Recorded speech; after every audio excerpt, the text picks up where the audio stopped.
Salvation Wellness, and today I'm doing a CBD massage with a client here who has really tight hips, has some chronic neck and upper shoulder pain, and then also has some issues in her abdomen and through her ribs that actually creates some issues with her breath. So I'm starting at the feet. That's generally where I like to begin, because it gives me a really good idea of where her tension is. So first I'm just kind of testing from side to side and see where she comes out. So I can really feel that her right hip is really tight when she's trying to internally rotate. It's a little bit easier on her left side. And actually she has a little bit more restriction on the external rotation on her left side. And what that lets me know is that there's probably a little bit of torsion through her ilium, meaning her hip bones. And so when I get up into her hips, I'll start to look to see if there's any kind of little bit of torsion through the SI joint. And what that usually means is that I'll need to release one side a little bit more than the other. In this case, it probably means, and we'll see if I'm right later on, you let me know what you think if you have any ideas, but I think that we're gonna need to release the psoas on the left side a little bit more than the right, just based on what I found. So because we have so much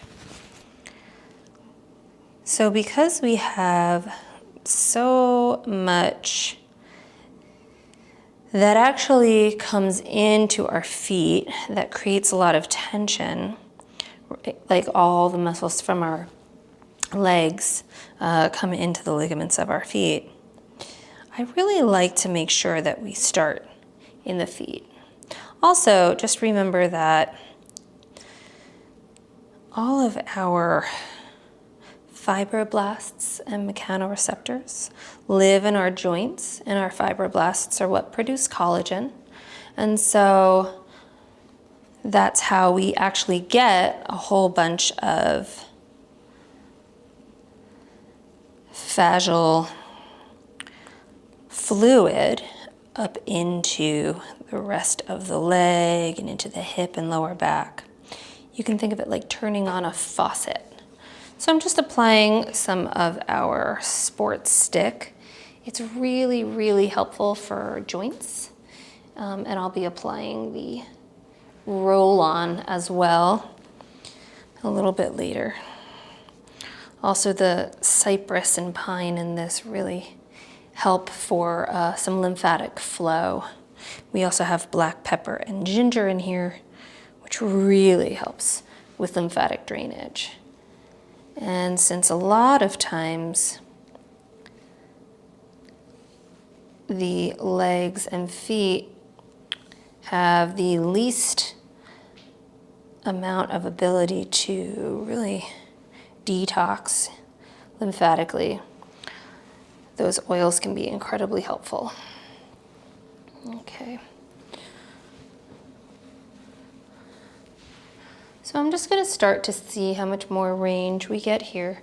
If you notice, I'm starting on the side that has better range of motion. And I do that because, again, we are a comprehensive unit. And so I like to start on the side of comfort. I always work unwinding into the area of tension rather than just going directly to the tension.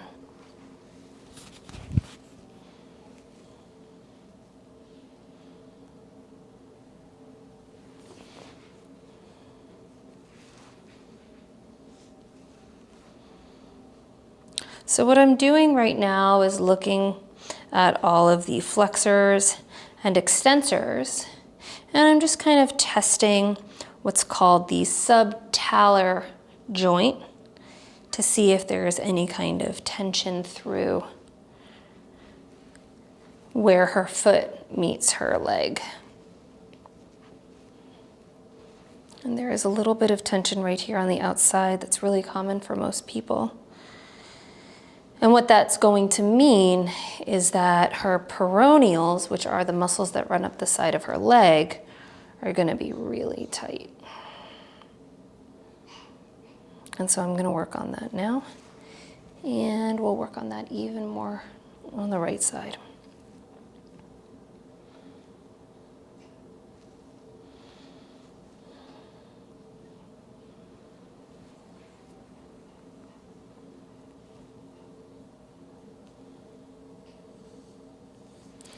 So if you notice, I'm really crossing over the knee joint. We often think about joints and the musculature that controls them kind of like it stops, right? So we think of like all the muscles stop right there. But that's not how joints work. So by going across the knee, I'm actually addressing the entire line of this muscle,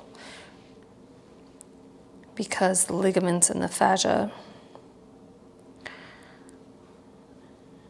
are actually a part of that.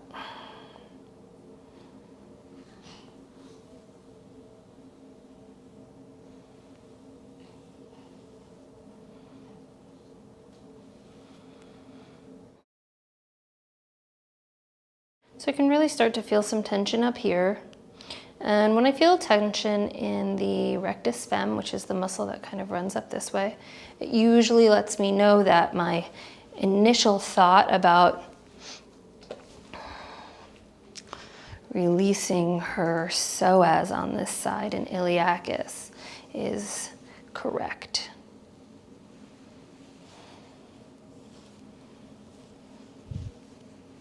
Just hang out there. Yeah, good.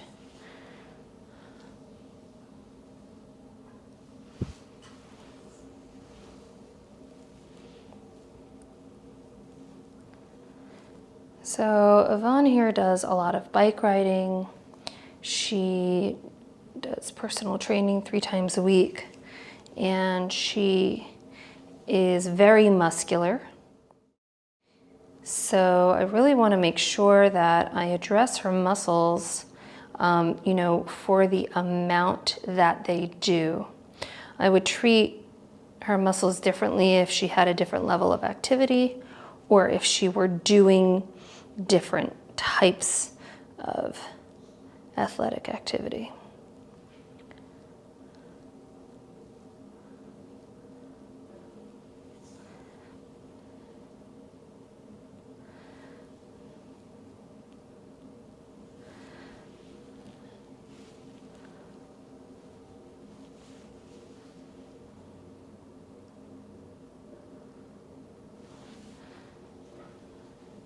So you can kind of see a little knee valgus here.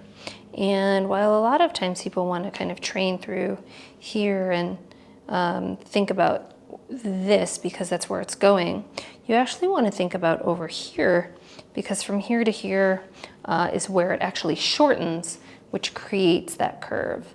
And so by releasing her IT band and her TFL and glute min, which are all the muscles through here, you can actually create more length, which then gives her access. And of course, the lateral biceps fem, which is that external muscle of your hamstrings. Then that will really help to give her access to training out of that knee valgus with strength training and mobility exercises. If you'd like to see some of those mobility exercises or strength training exercises for the knee valgus, I'll put some of those links down below. You might want to check one up here.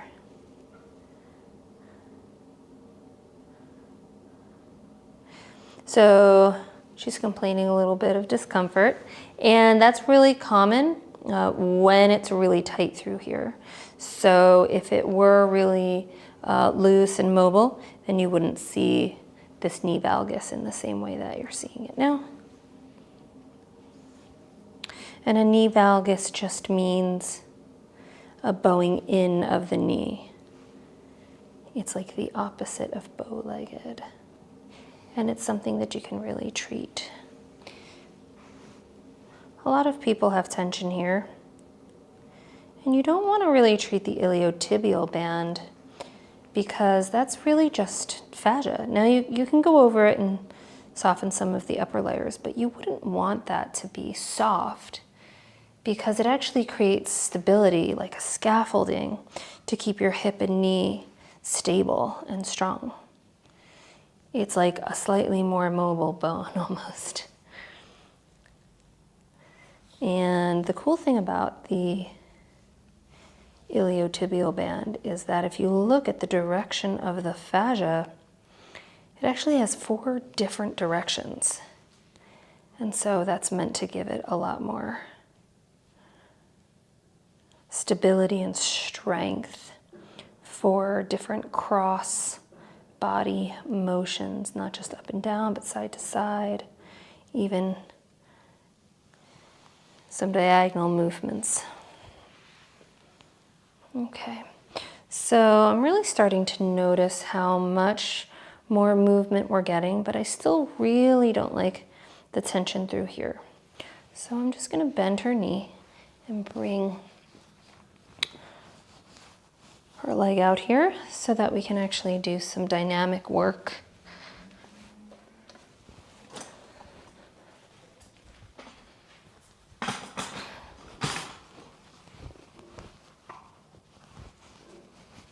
Just have to move the chair down. If I can find the little thing. There we go. There we go. Okay. And so what I like to do is just put her foot on my thigh. And what that allows for is more rotation. And I can really control what her leg does. As you can kind of see here, I'm kind of moving my chair back and forth. It's like having a third hand. So I'm going from her peroneals all the way up and then over.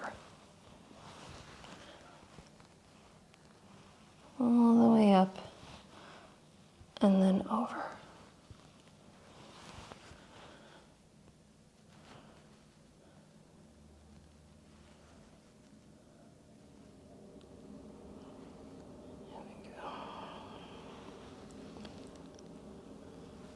And so we're really starting to address all of the issues that would tighten this hip.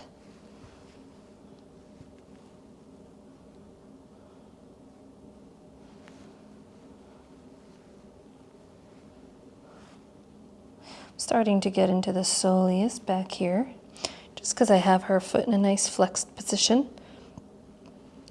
And I can start to move it back and forth.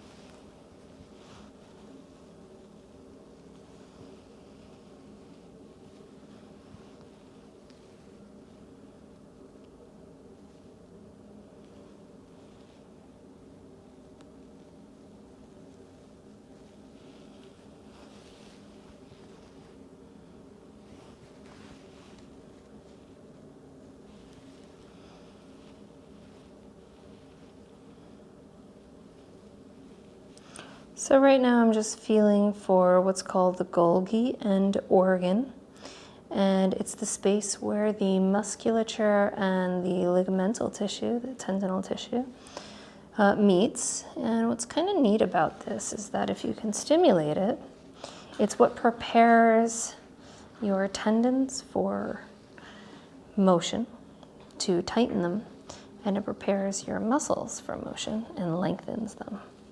So it's kind of a neat little trick to get a hypertonic muscle more relaxed. And hypertonic just means really tight. Cool. So I'm just going to come up. So now I'm just kind of moving. Again, we're thinking about those fascial lines of force. and addressing the muscles, not like they're just like individual muscles in a vacuum acting on their own, but dynamically as a part of a whole system. Kind of like if you take just one piston out of an engine, the engine doesn't really work. And some of it might work, but you're not going to get very far. It's the same idea. All right. And so I'm starting to just feel around. I'm feeling for her iliac crest here, just where her hip bone is. And I'm just going to start to feel around for her iliacus, which is just that muscle that turns into the hip flexor. And I'm going to come up and start to feel for her psoas. Just kind of palpating around and then coming up, feeling for that TFL and gluten on the outside of her hip. And I'll come back to this later when I have her on her side. So now I come back and I'm just going to test from side to side and see if there's any difference. Now, one of the things that I love about body work is how you can affect change on one side or in one body part versus another. So I've worked only on her left side right now, and her right side already has more range. And again, that's because we work in this kind of internal tug of war the whole time. And so it's really important to remember that.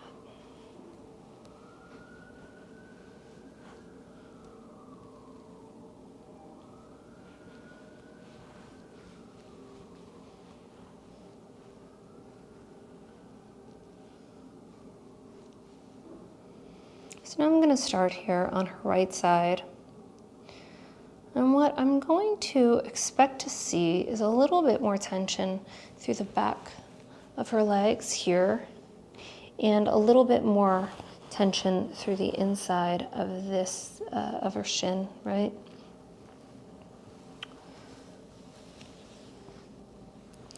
So even in comparing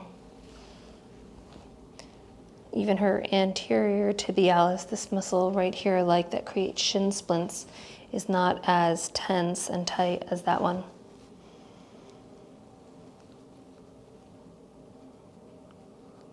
So I'm starting at the feet, stimulating those mechanoreceptors, producing fibroblasts, and vagal fluid. Slowly moving it up the legs. And that'll make a difference for her back and even her shoulders as we move through the session.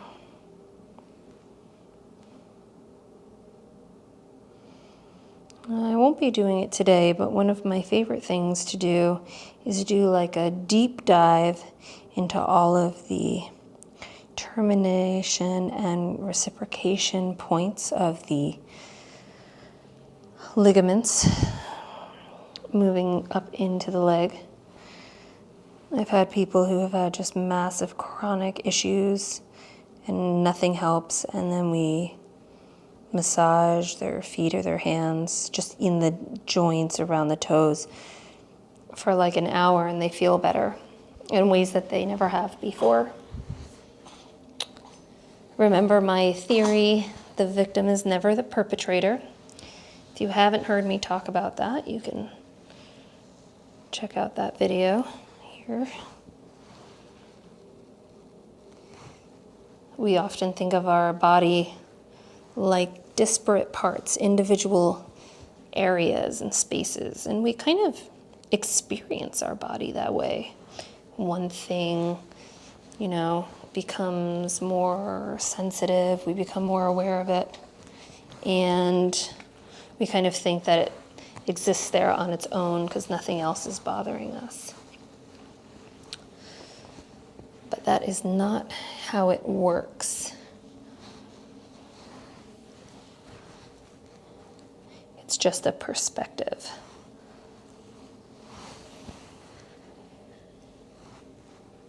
How you doing, Yvonne? I'm doing fine. I'm listening. I'm learning. So normally, if I wasn't recording this session, Yvonne sees me. Yvonne's been a client of mine for a really long time. I think since 2012, maybe 8 years. Is that real? Maybe 2013. Yeah, 7 years. Still a really long time. And so I've watched her body change. I've helped her change it. Really resolved a bunch of stuff. And as she gets into new things pop up, and we address them. But generally, once I know a client and I know their body, and they trust me, they trust that I know what I'm doing, they kind of just let me do my thing. And we talk about life, people we like and we don't like, our business. Well, you should definitely feel it that since I've been seeing you last, that there's that I've been bicycling a lot. Absolutely, yeah. Yeah, your quads are a lot tighter than they normally are. Yeah, well, they have had to work very hard. Also, on my right leg, when I bicycle, I'm not, I'm still, in first grade bicycle. So apparently my right leg doesn't work the same way as my left leg when I pedal. And I can kind of feel that actually. My right leg when I pedal up, when I come up at the, back to the front, my knee wants to come out instead of staying straight. And then once I get clipped in, it helps because it straightens your foot, so you can't quite make that funny wobbly thing with the knee. But I still do it. And one thing I can feel after about, say, half an hour, I can really feel my right hip get super tight and my right glute. Yeah, so you feel your right hip kind of out here? Yeah. I feel my glute pulling into my lower back. Yeah. And then I have to stand up on the bike and do a little bit of stretching while I'm riding. I stand up and lean forward, stick my butt out so I can straighten the leg. And then that usually helps. And when I get off the bike, after a minute or two, it's gone. But if I have a really long ride, like last week we went 27 miles, which is very long for me. I had to ice my tush, my glutes, lower back, just that area. So that helped a lot. Yeah. So what Yvonne is describing is a deficiency of her adductors on the inside of her leg. And so that could be a number of different things. So she's essentially describing when she's pulling up, right, which would be the rectus fem iliacus psoas, especially because she's bent over, that she can't come directly in, that she wants to kind of bow out.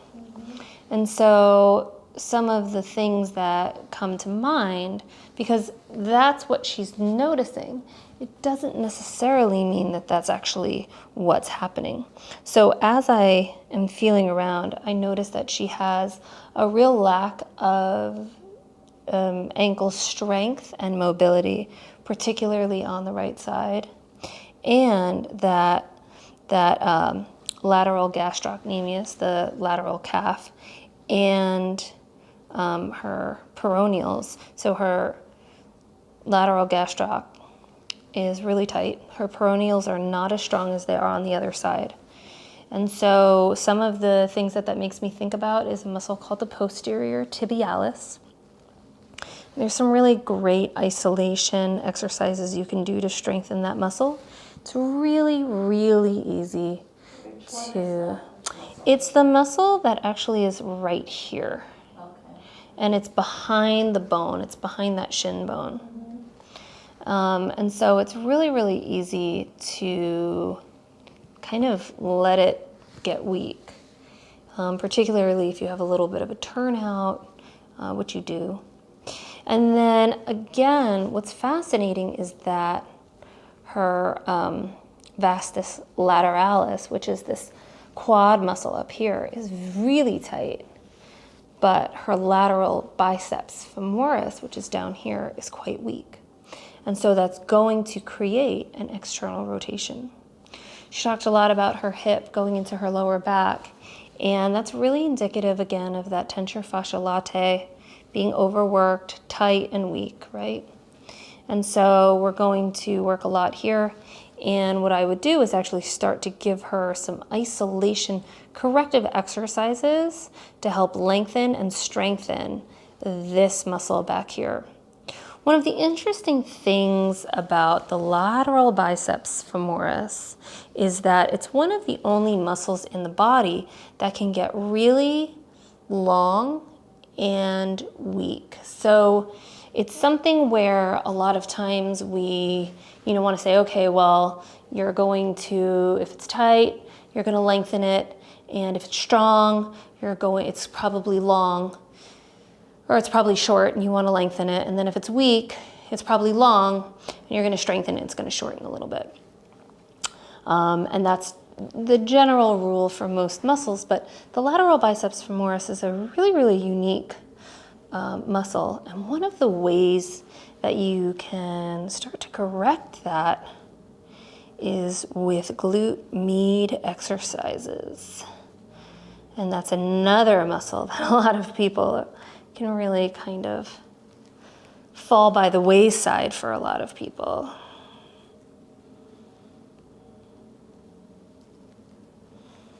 So while I will address the lateral biceps femoris on her left side, the lateral biceps femoris, again, which is that lateral hamstring muscle, is not a muscle that I'm going to really work too much on because I don't want to destabilize it.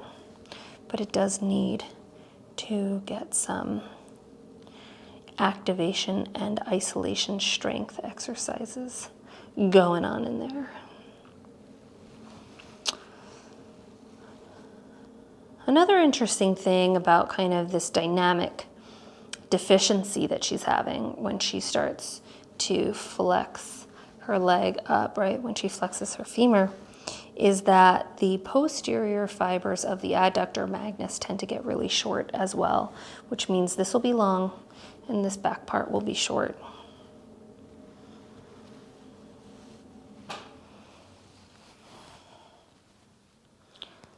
And that's something we can address face up and face down. We'll do that today.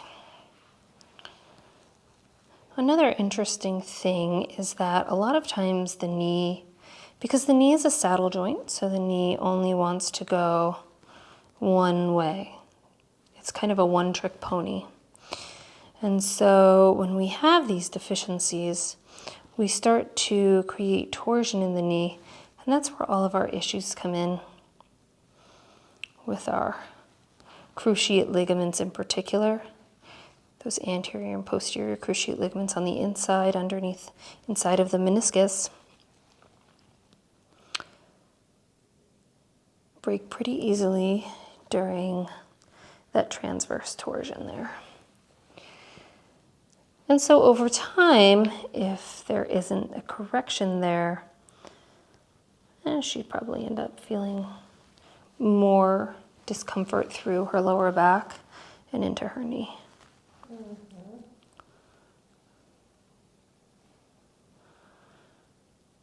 So as I do this, I kind of just check mark, I bookmark kind of, okay, posterior tibialis, lateral biceps femoris, and I start to think about these lines of force, these fascial lines of force, these dynamic lines.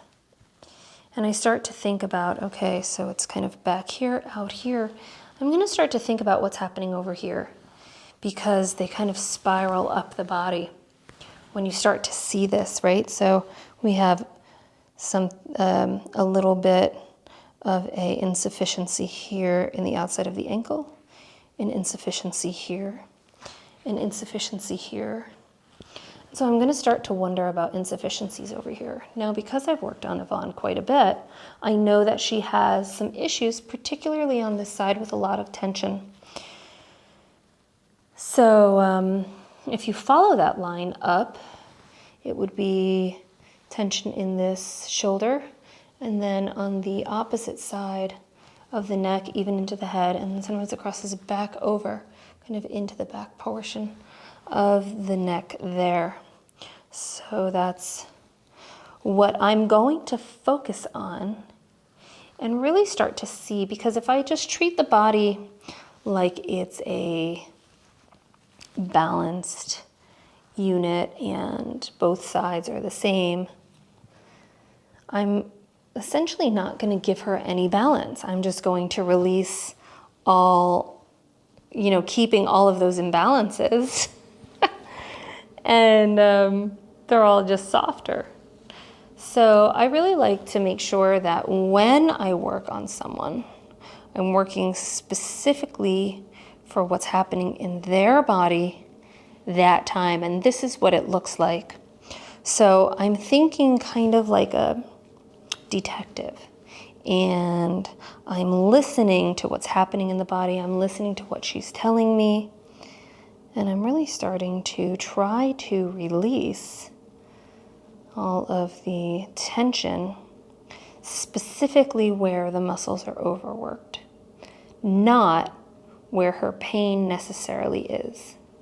If I was just going to go to her pain, I would go right to her back. But all that's doing is destabilizing an area that's already kind of creating mayday and distress signals.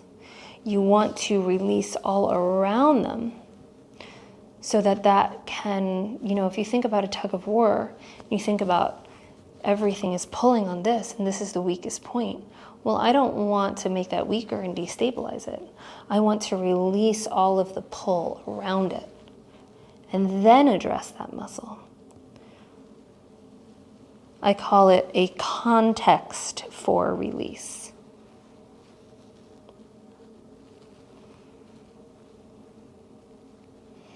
And so you'll notice I spend a little bit more time on this side,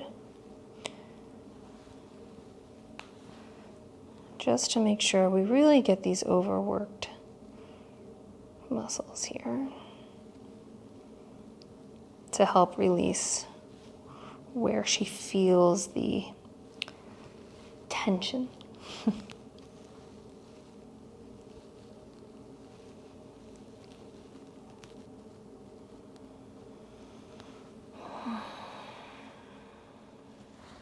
I like your ring. Did you make it? Mm-hmm.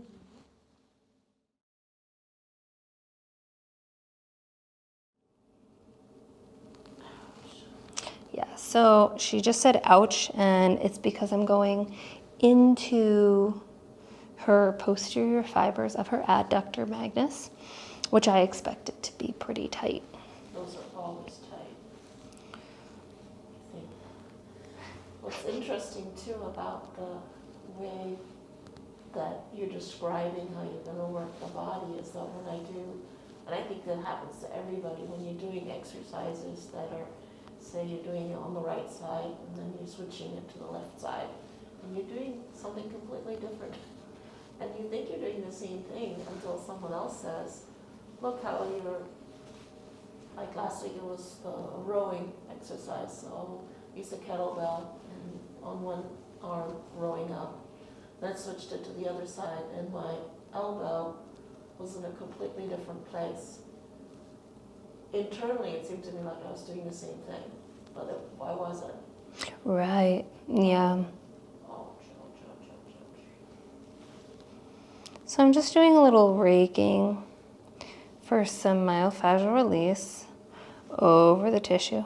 It's not very hard, but because I'm kind of raking with my fingers kind of like that, it can feel pretty intense when it's really tight. I'm just gonna get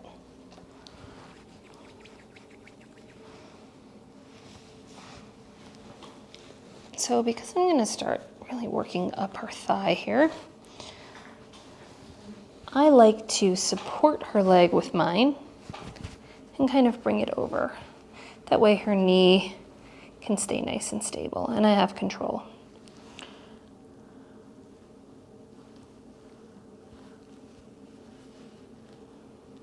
So if you notice, I come from under and go up, and then I'm on the posterior side.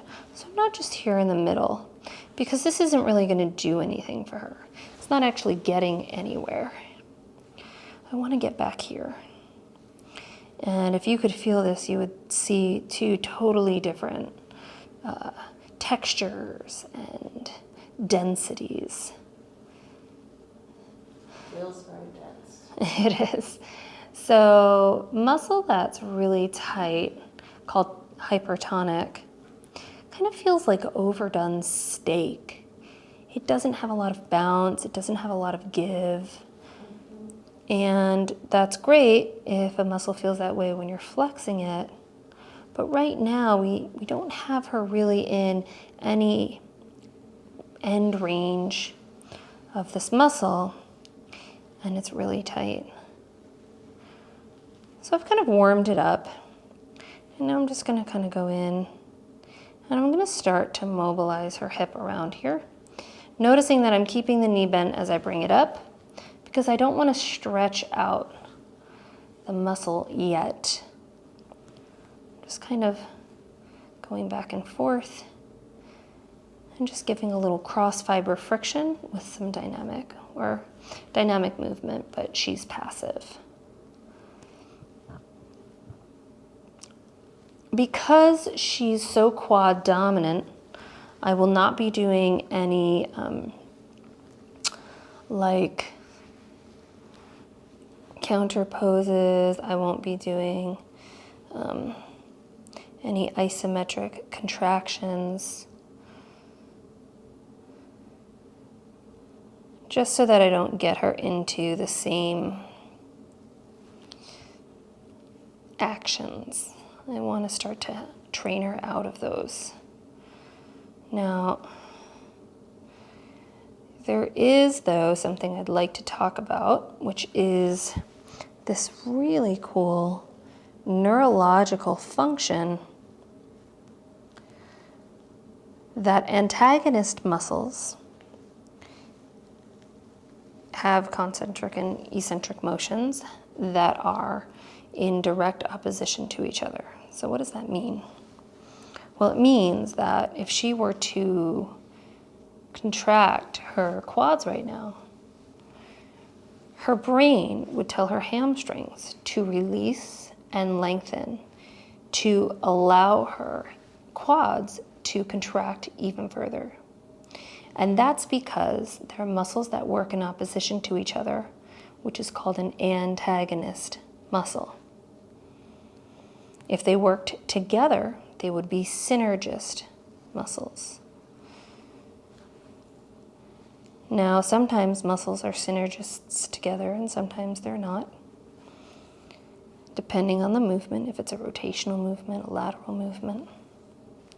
So our abductor and adductor muscles, those are antagonist right. muscles, right? And that's why when you work out, you work them both alternating kind of, or you do one set for the one and then the other? It depends Same on... as curls and Yeah. leg extension? Right, leg extension and curls would be for sure movements that train both antagonist muscles. But you don't have to work them together. This concept of like, oh, if you don't work your hamstrings on a day you work your quads, you're going to be off balance. That's not how it works. But you can, over time, Yvonne, will you take this foot and just kind of drop it over the side of the table and let your knee drop? So I'm doing this right now because I want to give her posterior fibers of her adductor magnus a really nice stretch. But when you have some torsion, which she clearly has, a lot of times you'll start to move really hyperlocally into your lower lumbar. Instead of stretching the hip itself, you end up kind of just twisting your back, which I don't want. So by pressing the leg over and having it over the side of the table, it stabilizes her hips so I can stretch her leg and get a really specific stretch in an area that I want it. So I'm bringing her knee up towards her shoulder, and then I'm gonna think about pressing her knee down towards the floor and then extending. Now, if I wanted to do an isometric contraction, I would ask her to try to straighten her leg, but I don't want her to do that today.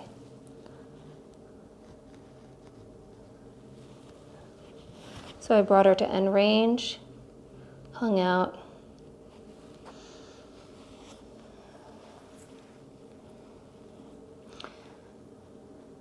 There's a whole nother concept here which can get fairly complex, and you really have to understand the kinesiology of the body, but sometimes a muscle is tight for a reason, and you don't want to release it completely because it's holding something else in place.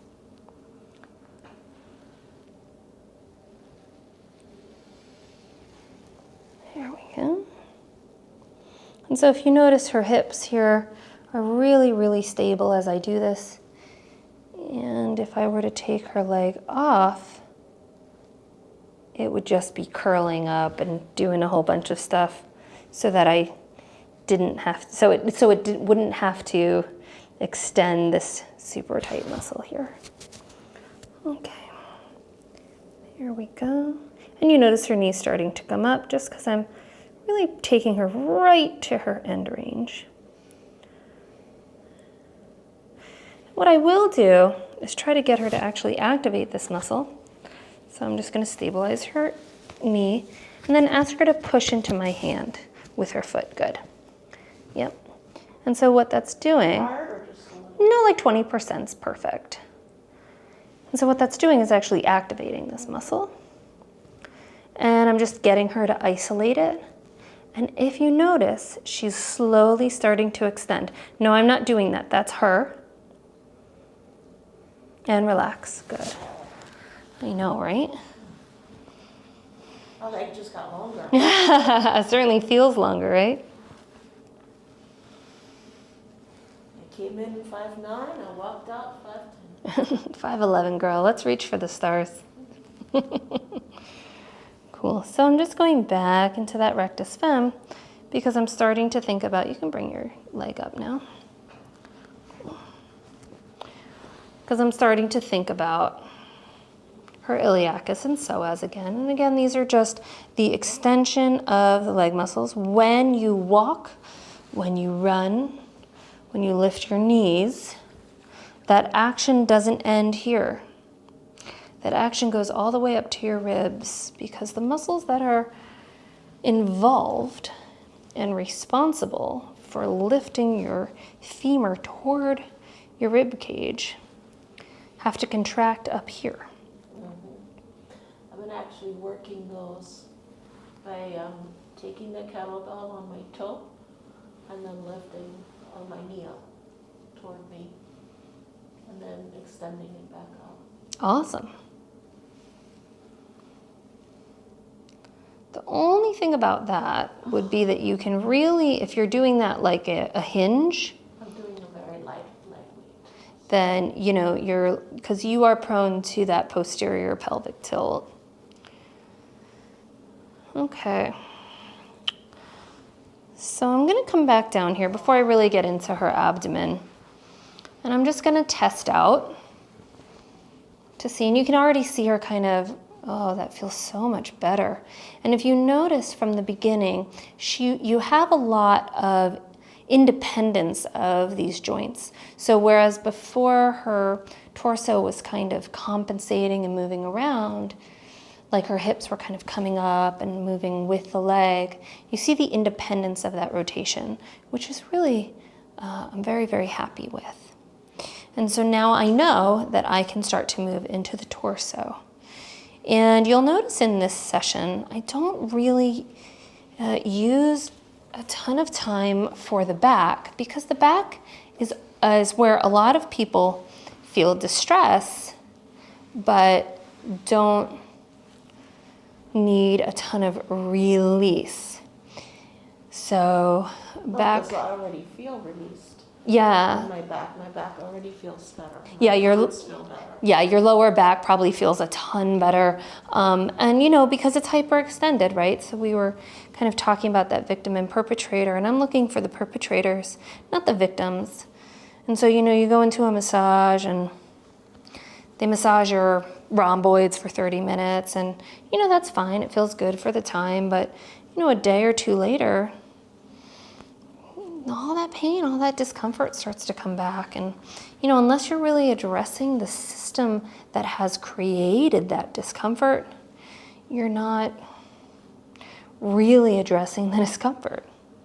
So right now I'm just feeling around to see where the lines of tension are. And so again, I've been really, like I said before, I was really thinking about how this hip and this lat and, you know, intercostalis, the muscles in between your ribs, even her obliques on this side interact with one another. And so what I'm expecting to find, and what I have found kind of before with her, and I'm finding again today, is that this hip is really tight. And then once you get really cross the diastases through the abdomen, you really start to feel a lot of tension through here. And so Yvonne has come to me before feeling a lot of discomfort kind of through her chest and like underneath her breasts, and and even like kind of in her belly. And what we were finding is that she was wearing the wrong bra. And yeah, it's like sometimes if I bend over, it would be like some fist would go into this area and shove itself into my insides. And it's like there's no fist, there's nothing there. I'm just bending over. So. And so I started really doing some deep work through her transverse abdominis, her abdominis erecti. And she was able to feel a lot better pretty quickly, actually. Mm-hmm. I think within 2 sessions, she was having a lot of benefit. Now, I also gave her a tool to take home with her. Which I used some, but only sort of short. And, yeah, it's kind of like, you're like, oh, let me just, you know, Spanish Inquisition myself. Well, you said not to push too hard. Right, well, yeah. You don't know where any of your endangerment sites are. So if you notice, I'm pushing in this way, and I'm also pushing this way. So it's not like I'm pushing through into here and then through into here. And that's because I'm trying to unwind the tension that's kind of coming this way. And so what I'm trying to do is create some more softening for this hip.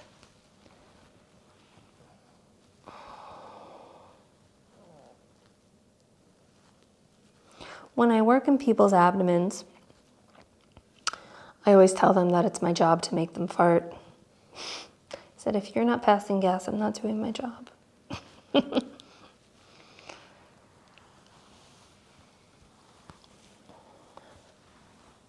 I ate lentils before. Oh, you were preparing. I was over preparing. Yeah.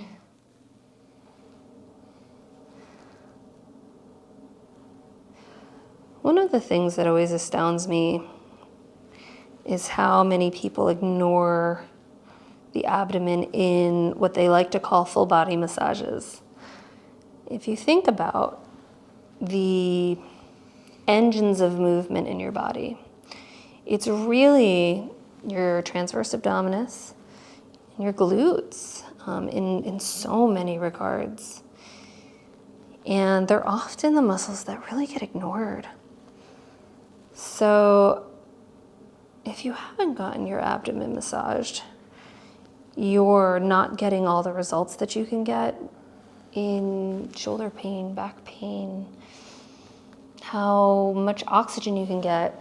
Getting an abdomen massage can actually increase how fast you run, how much you can lift. It's pretty incredible. It's directly related to pelvic floor issues. So this is a really wonderful thing for women who have had children or are aging. So as I start to push her abdominis erectus in towards her diastases, she can really feel it. And I lighten up right where there is no more vascular tissue, because the science says ligamental tissue doesn't really respond very much to massage techniques.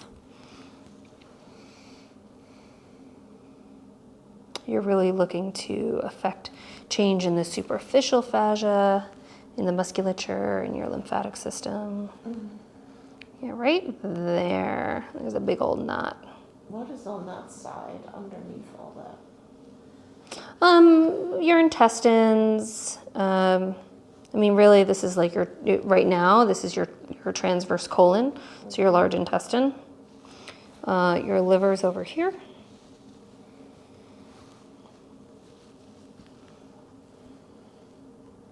you ever heard of a knot in your stomach, except when you have to go to the dentist or something? And I have knots in my stomach. I can definitely say that most people have tension that needs to be released through their abdomen. We sit hunched over so much of our day on our phones, on the computer, on the couch. So this is all tight. And you try to reach up for something, you pull something. It's crazy. Okay, so I'm just kind of seeing how that tension point is, and I'm going to drag it down towards the hip.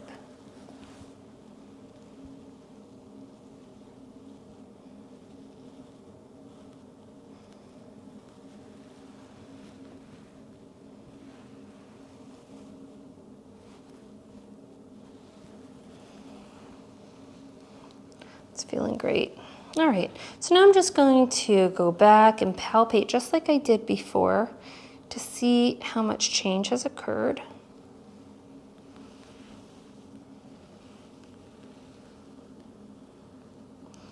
And I can still feel some kind of right through here.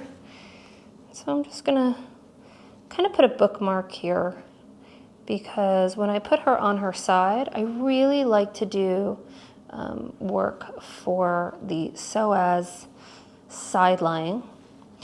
It gives the client more control, and it actually affects and kind of addresses the musculature and the nerves that run through there in a much more ethical and thoughtful way.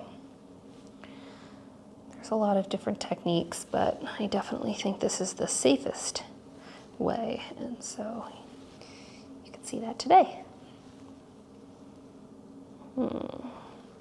So this is still pretty prominent for me, and I don't want to overwork it for sure when it comes to muscles that are hypertonic like this. Less is more. So I'm just bringing her breast tissue away. I'm starting to work through her intercostalis. So that's the muscles that help expand and contract her rib cage. And this is really awesome side lying work. I'll do that in a bit.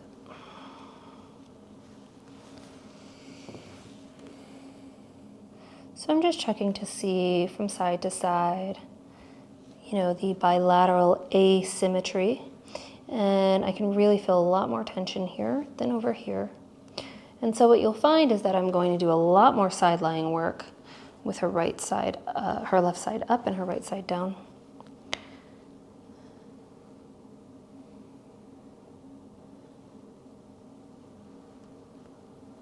Paying attention to the fact that this spiral line of dynamic force will really affect her shoulder, so I make sure I don't want to ignore that fact.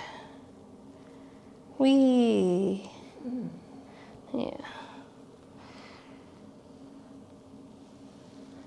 Okay. So again, just coming up into that iliacus. So I want to see kind of what happens when I shorten this.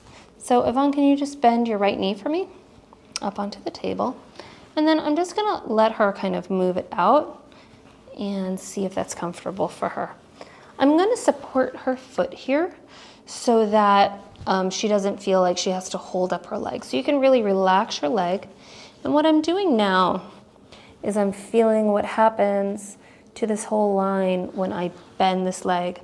And one of the reasons I'm doing that is to see how much of this is still from the tension in her rectus fem. And you can really see a relief here of that tension.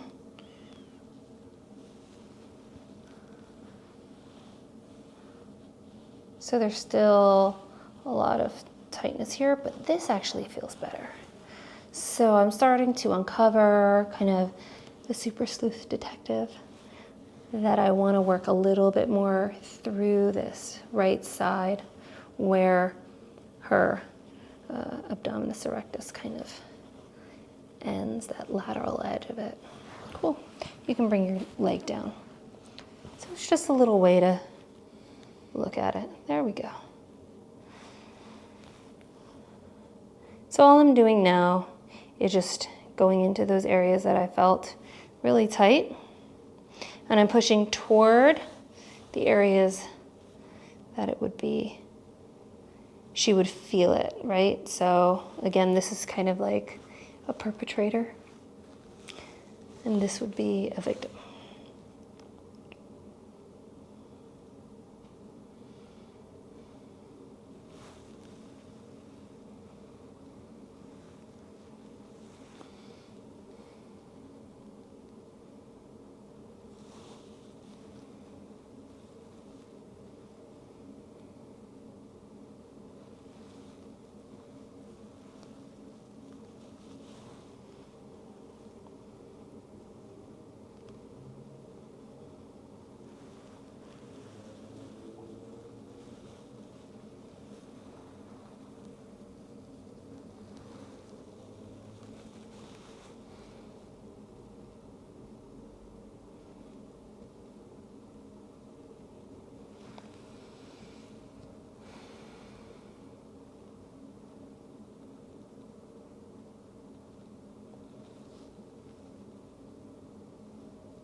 And I'm bringing that all the way up to her xiphoid process and into her sternum, where the muscle actually attaches.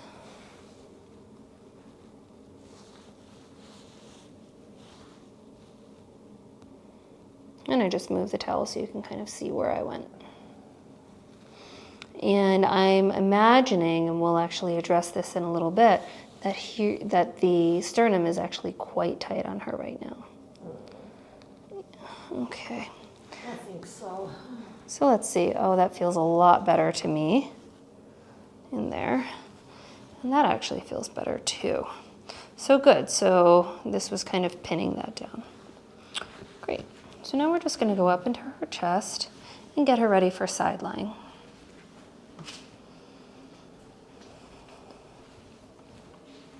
Are you comfortable with the temperature? Mm-hmm. Okay. Just getting cold feet. And I mean that. Okay, so literally. Now. Not figuratively. I'm glad to hear it. I can actually. If you want me to like put a warm blanket or something on your legs, let me know. So, so now we're moving on to the chest, the sternum, really prepping for side lying. We've worked on the legs. We've looked where her tension points are, where she's carrying tension through dynamic lines of force. And we've uncovered and discussed some of the spiral tension points that she's carrying through her body. And so we're going to start here. right through the xiphoid process in the sternum and start to work through the diaphragm a little bit. We've already worked pretty extensively through the abdomen.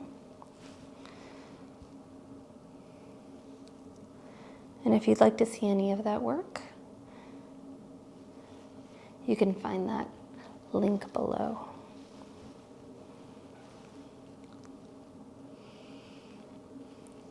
And so all I'm doing is stabilizing the breast tissue so it doesn't just kind of pull with me, and doing a little myofascial work.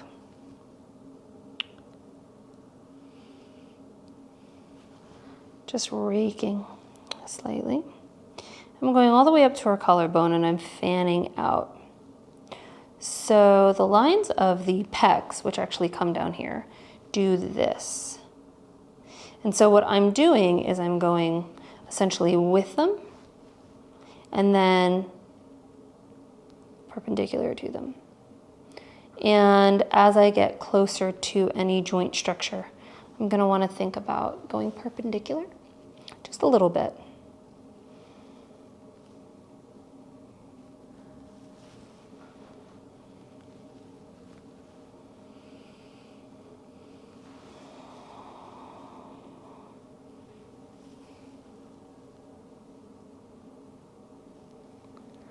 So I'm dragging toward the joint, not away, so that I don't create any trauma through the joint itself. I really want to address the muscle.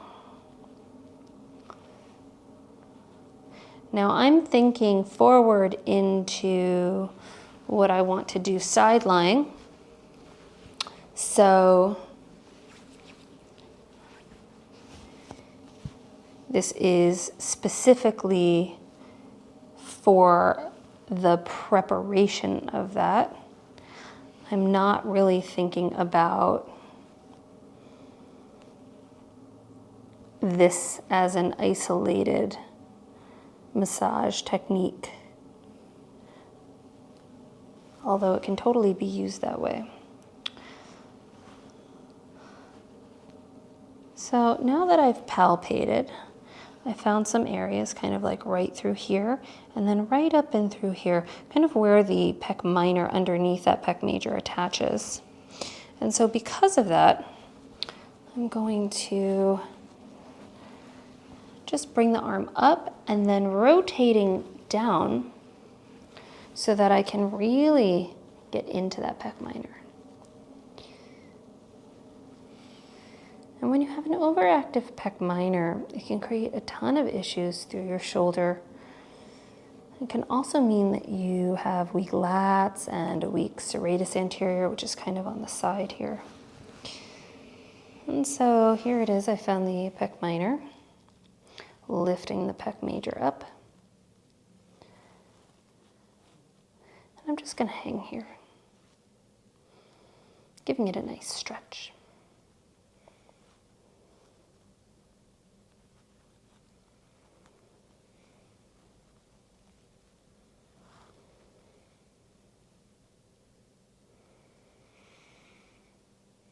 And I'm pulling in towards the clavicle and all the way past it. And I'm going to move down slightly. And I'm just looking for that really tight muscles, where those trigger points are.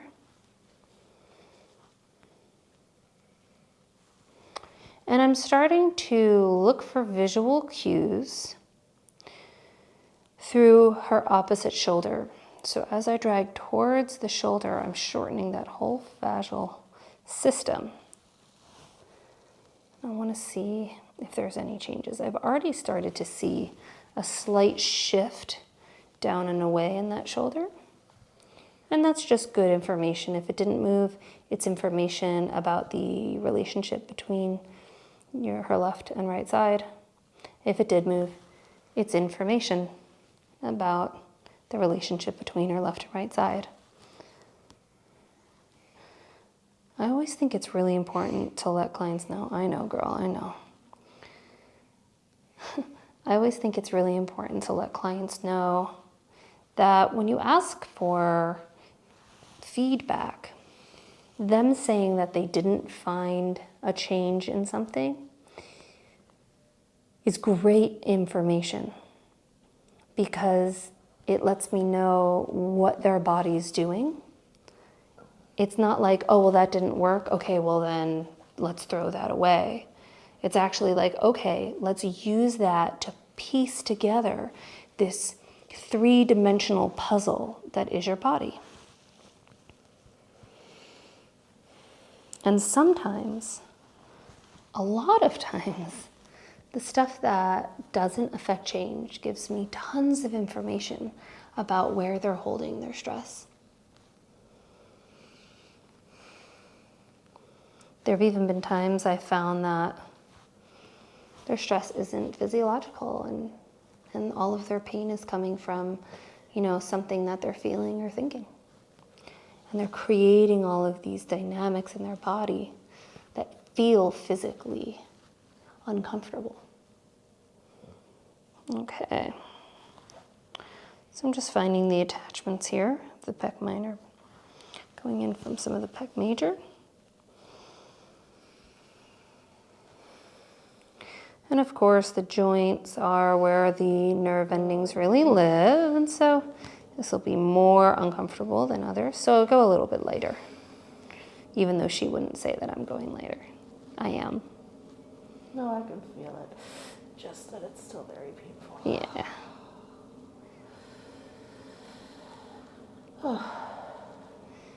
One of the things that a lot of times when you have pain in the anterior side of the shoulder is to think about the coracobrachialis, that tiny little muscle that sits on the medial side of your biceps brachii. It becomes so short when you have an overactive pec minor, and you really want to make sure that you try to address it and elongate it. It's super important.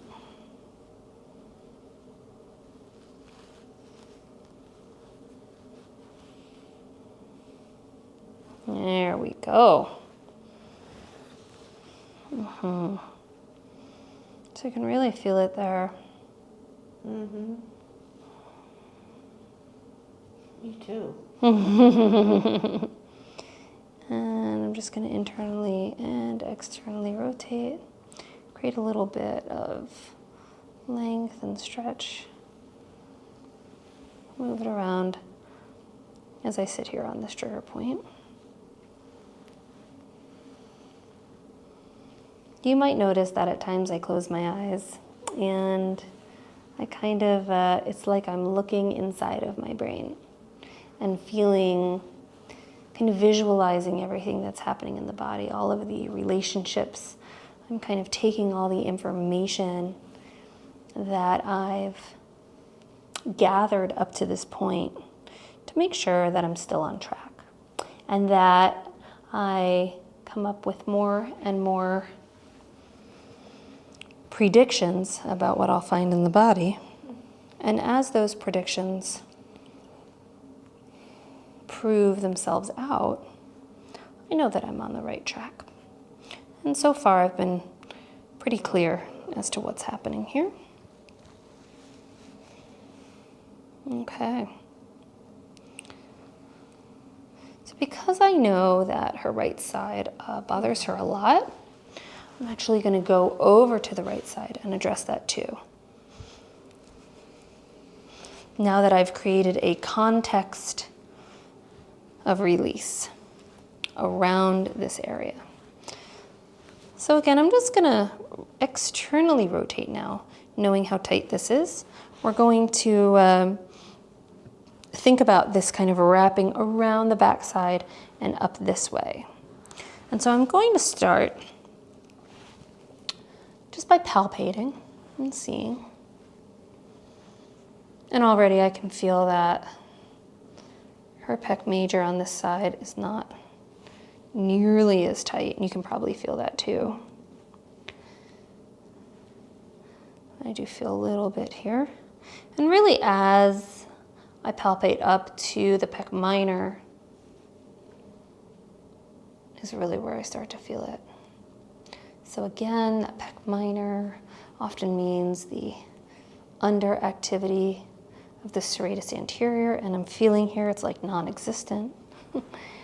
One of the things I look for always when I go into a shoulder that is distressed is how strong are the lats.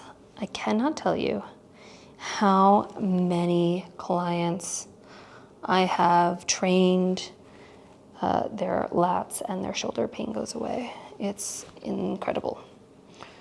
Okay, so let's see this rotation here.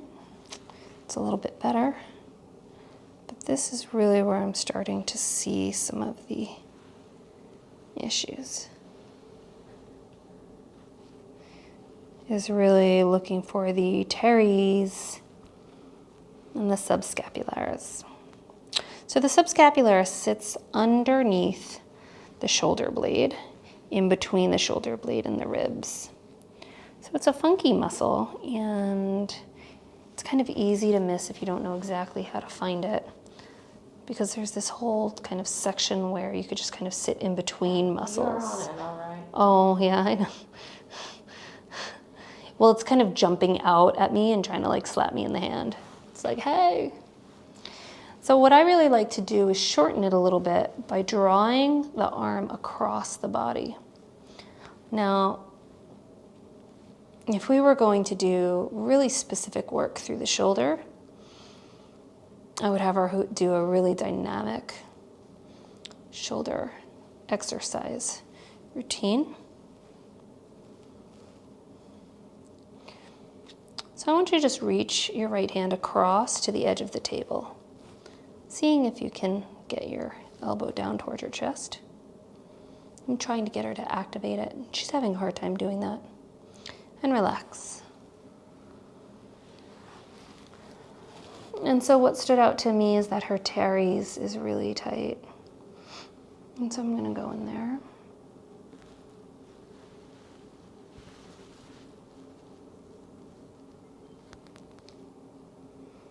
And I'm just doing a little cross fiber friction here.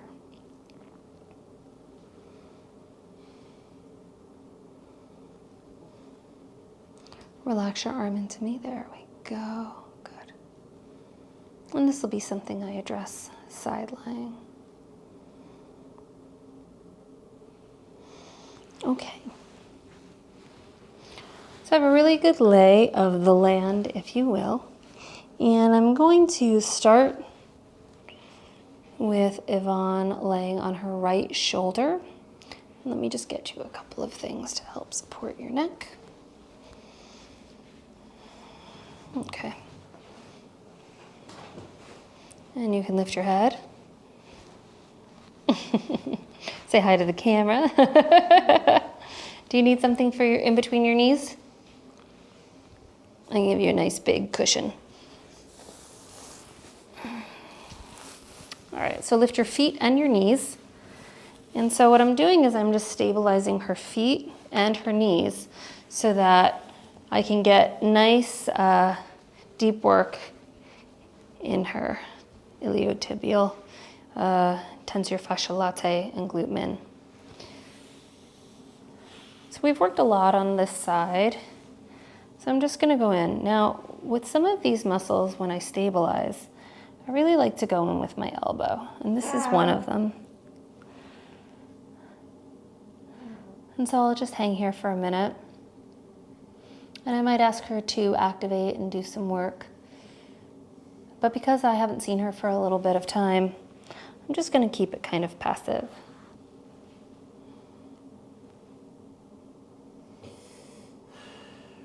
I've got some great videos on some techniques to release the hip through external rotation, internal rotation, and stretches.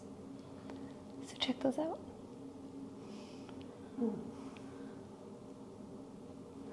So I'm just on her tensor fasciae latae.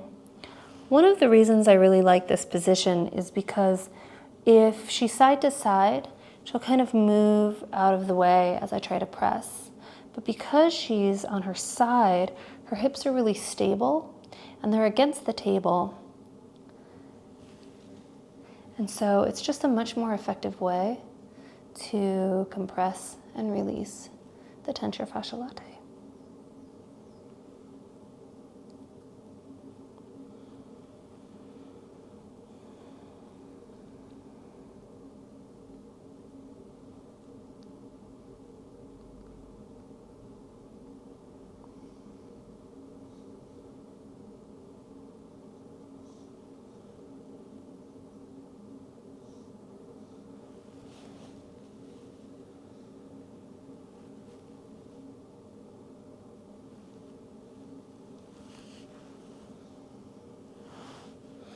And so now that I kind of move up to that posterior superior iliac spine, these tiny muscles that kind of go around the hip, I start to palpate in the front of her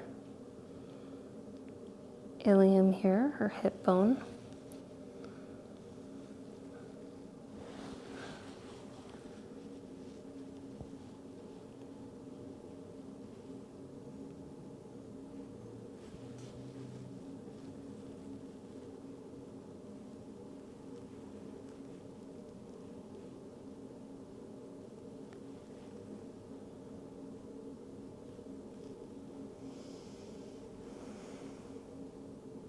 And that can be intense there. A lot of times now, I'll actually kind of traction between the hip and the rib cage. So I'm just kind of pressing out here. And I'm starting to see what's happening through the ribs and the lats. Feels pretty good.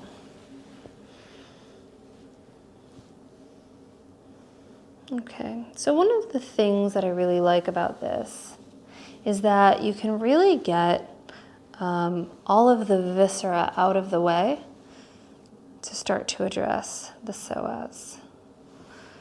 And so there's a couple of ways you can do it. You can stabilize here and kind of push through. You can have her kind of put into a twist.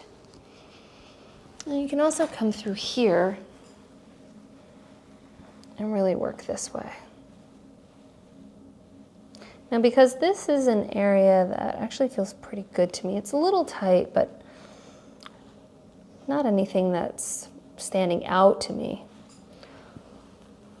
I can just kind of do this, have her press into me if she wants to. But for the most part, we'll just make sure we soften this up to prepare for the other side.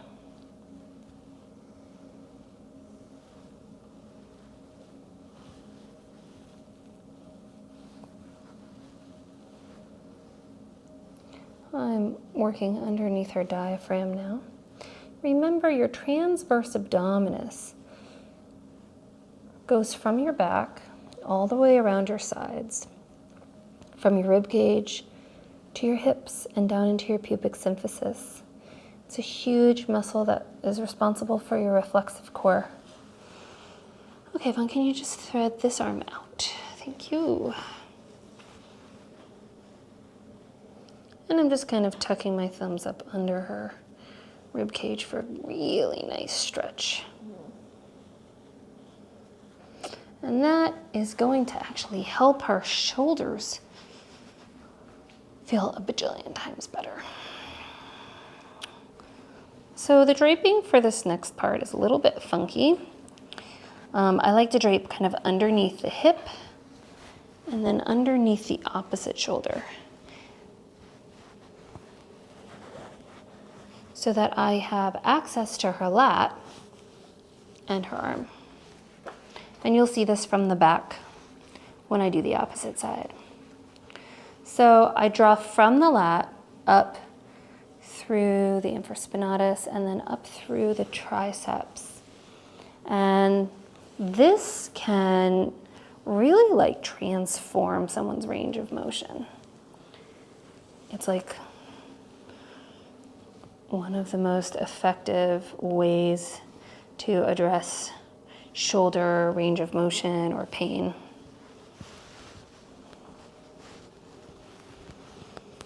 And I just kind of iron it out, stabilizing down. Now I'm going over very, very specific muscles like her teres because they're tight. And I will be going over her infraspinatus as well, which is one of the rotator cuff muscles through the back.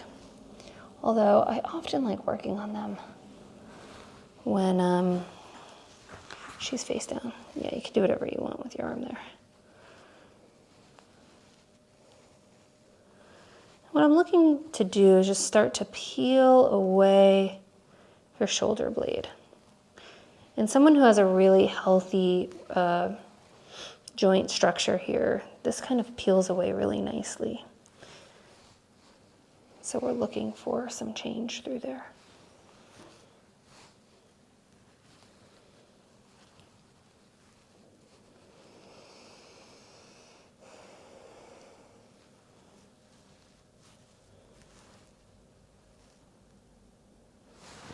And I'll probably use my elbow again just to get a nice deep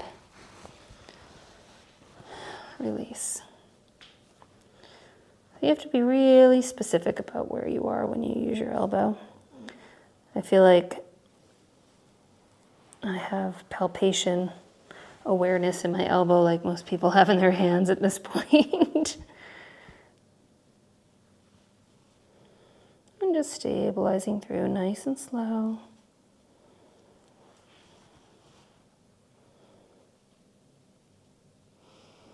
Yeah, this is the spot right here.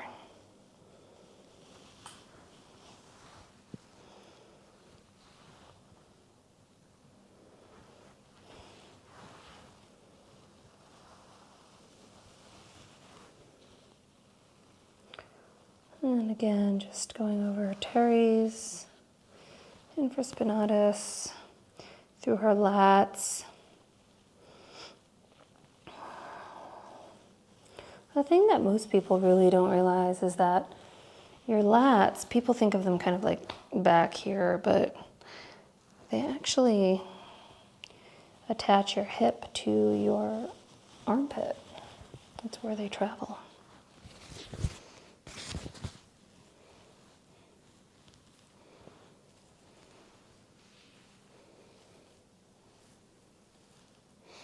It's starting to feel a lot better.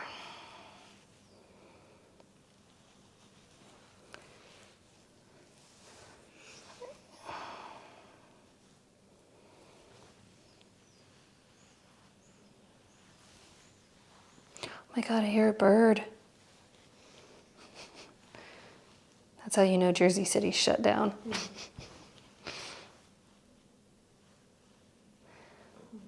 So because I know her pec minor is really tight, I'm going to go over her serratus anterior very specifically.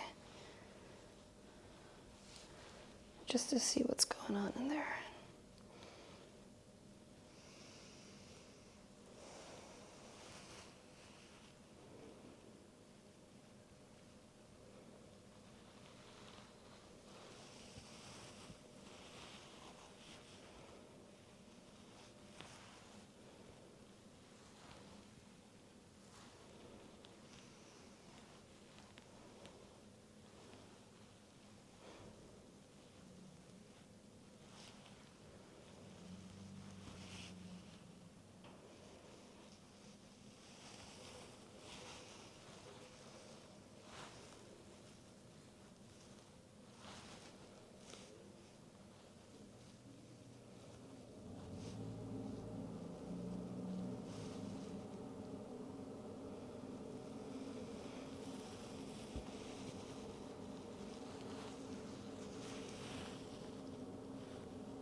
All right.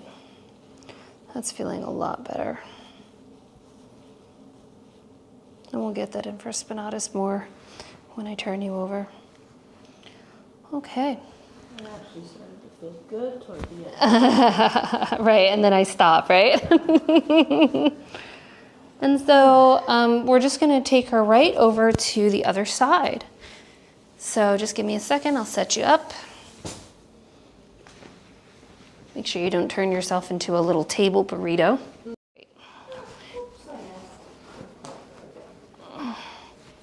All right, so knees and feet up, please. Stabilizing the hip.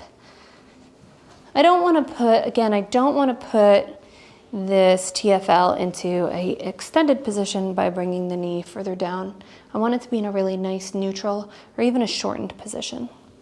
So because I know that she has so much weakness through that lateral biceps fem and that she's hypertonic here a lot more on her right side, I'm actually going to start down by her knee.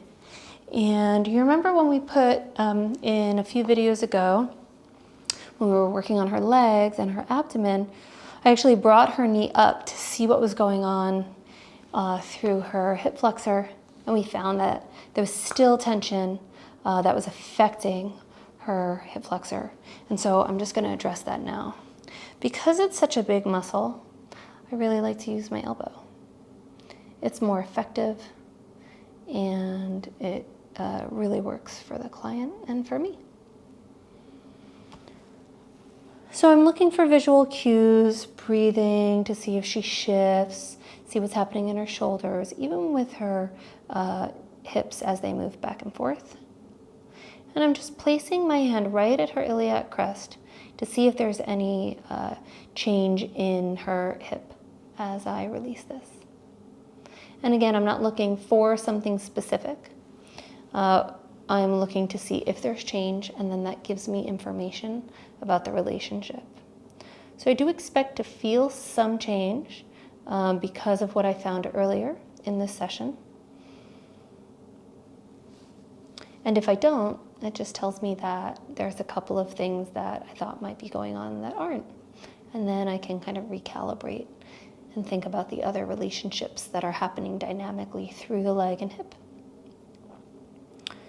I am noticing as I do this that there is a softening through her hip flexor and a little bit of a rotation through the hip. And so that's giving me information to let me know that I am on the right track and that this is releasing, and it's releasing effectively.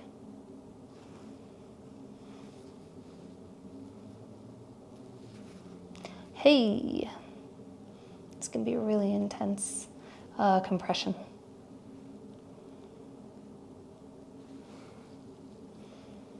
If you're wondering why Yvonne's face is covered, the lights in here are quite bright so that you can see me really well. And also because it's 2020. And I don't have all my makeup on. She doesn't have her makeup on. But when she does, she looks gorgeous. And so now I'm up in the TFL. And so we kind of knew, we were expecting that this side was going to be a little bit more sensitive. And we're also looking to see what's happening through the lat here. And so where I was looking very deeply at the hip flexor on the other side, I'm going to go into that as well. We're actually going to put her into a twist. But I'm really curious about releasing the lat first.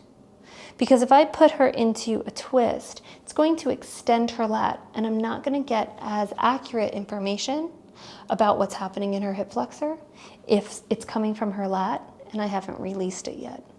So I'll be doing that first and then going in to the psoas and iliacus.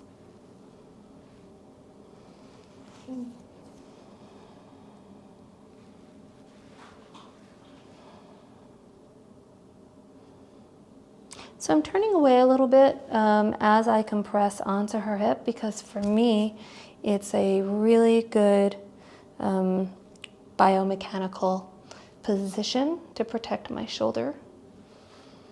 I've been doing this a really long time, and I've never had any overuse injuries, and it's because I'm very, very particular about my biomechanics. I think everyone should be very particular about the biomechanics of the things they do every day.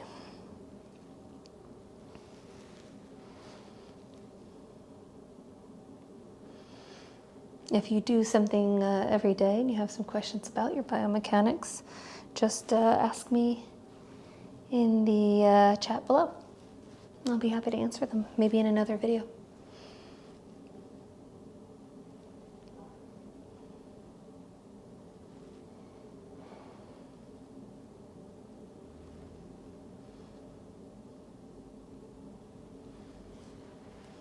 All right, so this is going to be a little bit funky fresh here.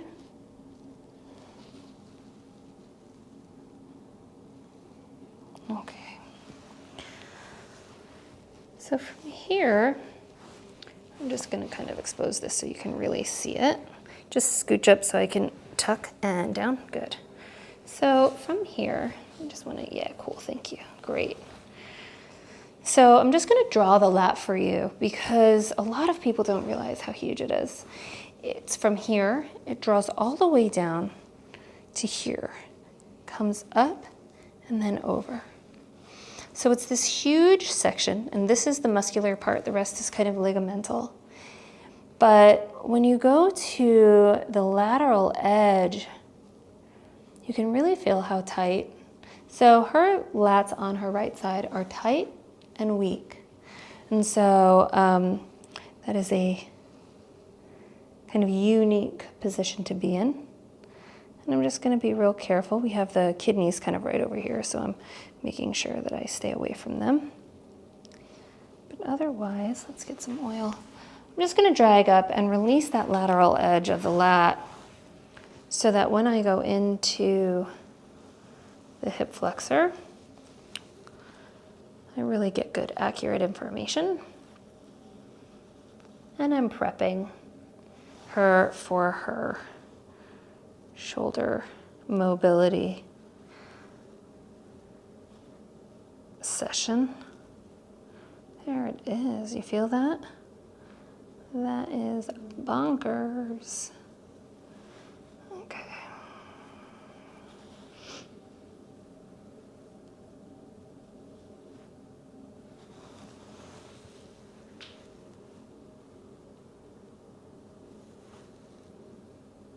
Well, that was in a bit of pain, that area there. Yeah. It's quite tight. Quite tight. But it's starting to release.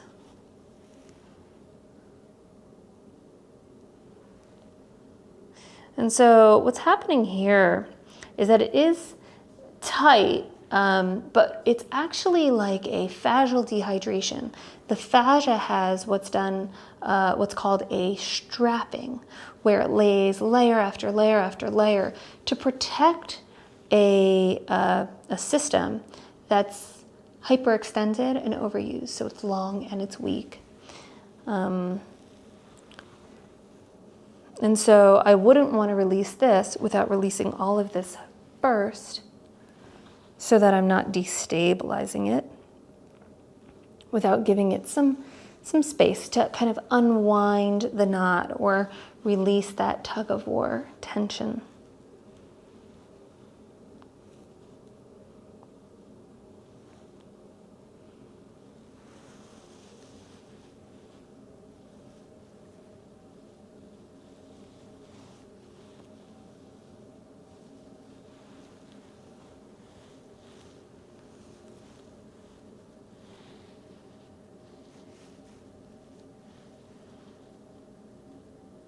So if you're looking from overhead, you can actually kind of see how this kind of rolls over like little sticky points. It's like doop, doop, doop. Mm-hmm. And that's some of her intercostalis and her lats. It's starting to get better.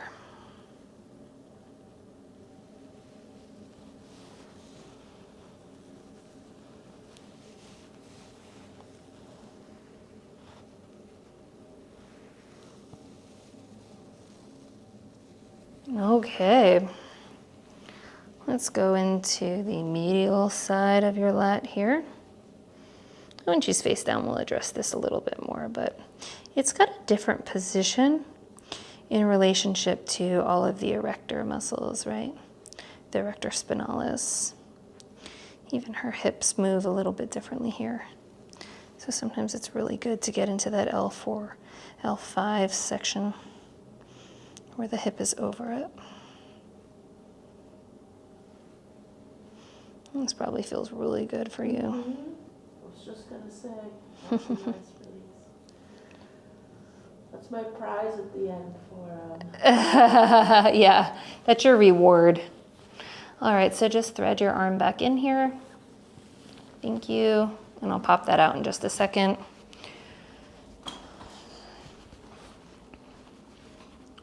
So on this side, we're gonna do a little bit something different. Now you won't be able to see it a ton, but you can probably see it from overhead.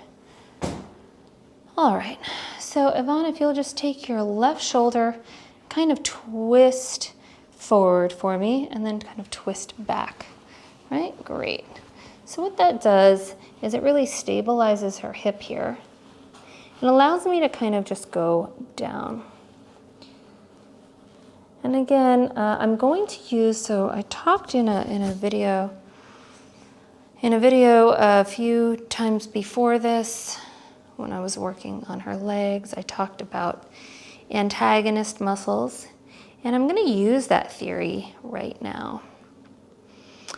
So I'm gonna ask you to really press your left knee down towards the table, and now just hover your knee up, so like a little clamshell up.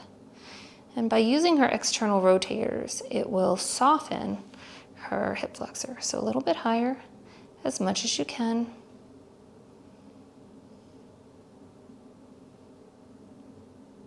There you go. And then press into my hand.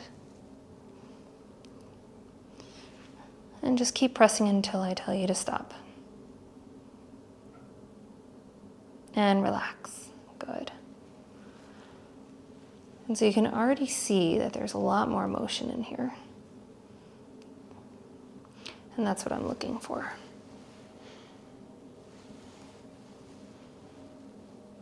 Hey, there we go. And now I want you to press up into my hand by bringing your knee towards your shoulder. Yep, and press a little bit more. There we go. And just hold it there until I tell you to stop.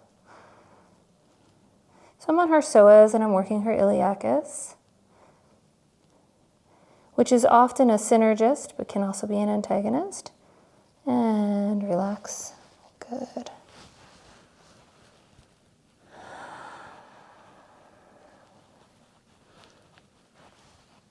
And again, clamshell up for me. Really pressing your left knee down and away. Pressing up a little higher. Meet my hand and press into my hand.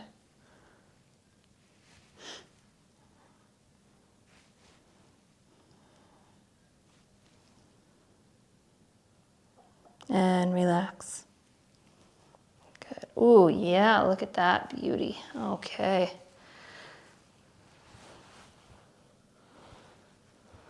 So I'm just going to go a little deeper into her iliacus here.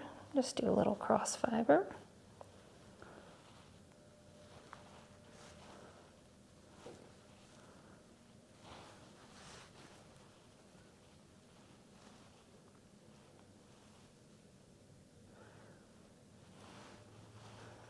And again, having her in this position really protects a lot of her nerves, her sciatic nerve, her vagal nerve, are two of the biggest nerves that run through your body. Beautiful. Okay. Look at that. That feels so much better. Okay. So just bring your foot and your knee up again. I'm going to replace the bolster and down. And now we're going to work through that rotator cuff. So I'm going to ask you to bring your arm out again and down. Great. And then just bring your arm up over your head whenever you're ready. Ooh, tight, look. Woof! We're going to get you there. The other one flopped right now. It did. This one is like 4 inches or something.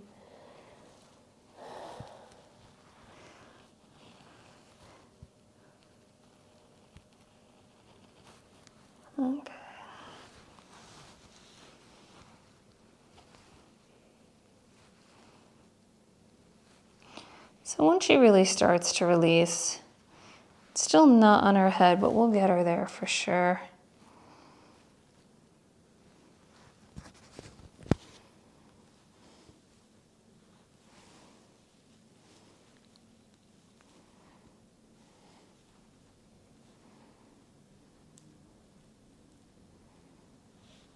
And there she goes. And she has a lot more tension through her teres, even her lats, right? Because her lats really attach like right through here. And so I'm just going to come through, and some of this is her infraspinatus, but we'll get this.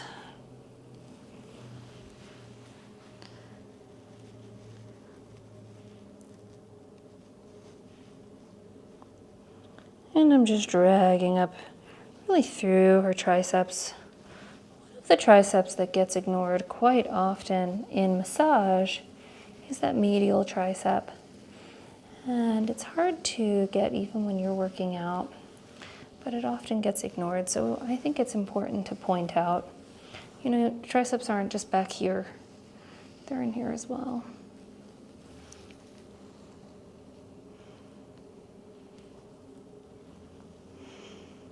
And because this is so tight, I am going to use a little bit of our salve, CBD. This has about 25 different essential oils, really healing essential oils that work in synergy with CBD for range of motion and pain relief, and it smells awesome.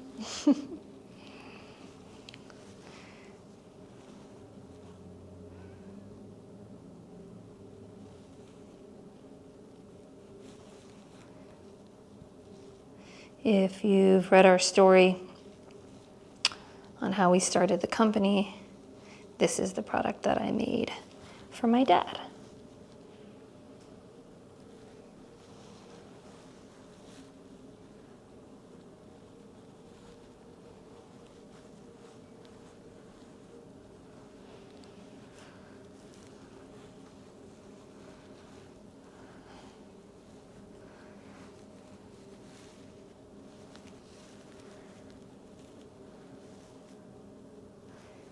And I'm just going through her infraspinatus a little bit, but again, that's going to be something I want to address when she's face down a little bit more. And we know that her teres and subscalp are really tight, so I'm just kind of dragging that down and back. So as I come through, just like I did on the other side, I'm looking to see if I can peel this kind of away, and I'm really getting a lot of resistance from the teres here and the subscapularis.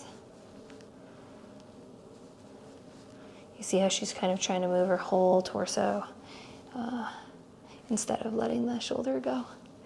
It just lets me know that you can't have my shoulder. It's attached. I want it. Give it to me. So it just lets me know, you know, this is something that we really want to think about. And it also makes me think again about these lines that I was talking about, right?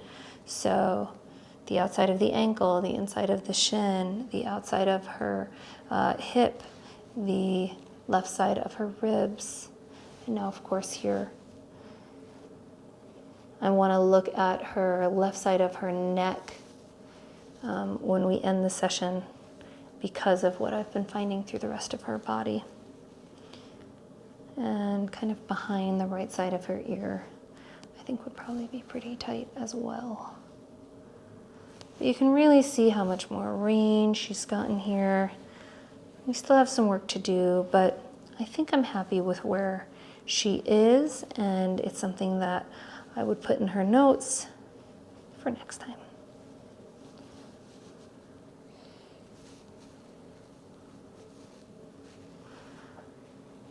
Okay.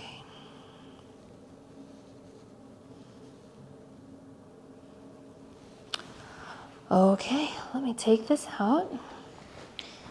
And this bolster here.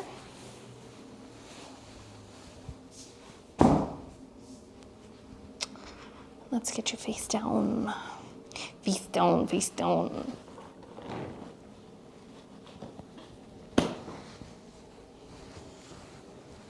Okay. I know. You're like, "Urgh." You're gonna sleep so well. Ooh. Bring your feet over to the right side a little bit more. And lift your feet for me. Great, lift your feet, there we go, good, okay. Okay, so we've worked pretty extensively through the front lines of her body, which I really like to do on most people because that's really where they carry most of their tension, where a lot of their muscles are really tight. And so now I'm going to start to go through with a lot of information and evidence under my belt to go through the back side of her body. So because we know that her right side is more tight and has a little bit more dysfunctions through it, I'm going to start on her left side because I like to start through the areas of comfort and really working the body in from a space where I'm focusing on comfort rather than just attacking pain. And what's really cool is that by the end of it, I usually get a pretty good response from the side that's feeling tension. If you've seen any of the other videos from this session, Yvonne was having some real serious back pain, lower back discomfort, and because we were working really specifically through the areas that were pulling on her lower back pain is already reduced. And so some of the things I really wanted to look at as I was going through the front side of her body was her soleus and that relationship like all the way up to her lower back. Now, you'll notice that I have her whole leg and hip exposed, and that's because walking doesn't just end right here, it ends here. And so if I want to affect change through this area, I want to affect it in areas that are tight all the way through this dynamic line. And what that means is starting at the foot, ankle, and in the soleus.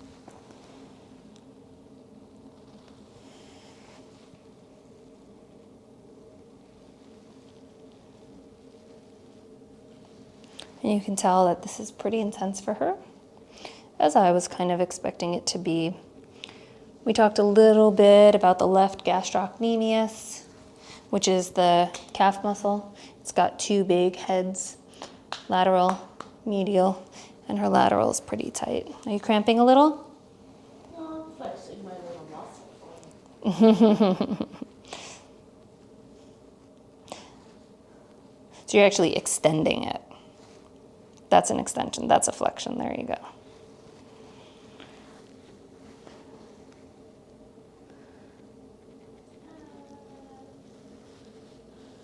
think I always have tight calves though. At first, I've had my calves massaged maybe 25 years ago. I didn't know there was such a thing. And somebody who, a friend of mine who was learning to be a massage therapist, he touched my calves and I thought I was on fire. Isn't it wild? Oh my God, I didn't know calves could be this tight. So, Yvonne's talking about having tight calves, and the thing that I'm always asking when someone tells me about something that's going on in their body is why? Why are her calves so tight? Why is that something that's happening? Why is her lower back tight? Let me see if I can find out. Let me start to deduce and think curiously and creatively about what's happening in her body and what I can do to help. And sometimes having really tight calves can be from the shoes you're wearing. Sometimes it can be from not having enough hamstring or glute strength. And since we know that her hamstrings, while they're stronger than they used to be, still need quite a bit of really functional work, isolated exercises. What I think is probably going on is that some of her internal adductors are weak. And so she has kind of a deficiency in terms of her rotation of the femoral head in what's called her acetabulum, which is just a bunch of muscles that kind of hold your femur in place at the trochanter, at the head of your thigh bone. And so instead, she overutilizes her calves to try to stabilize her lower back.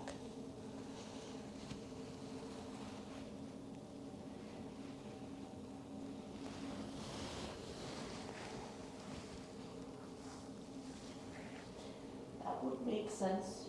That would explain why I'm so bad at lunges too. That would explain it, yeah.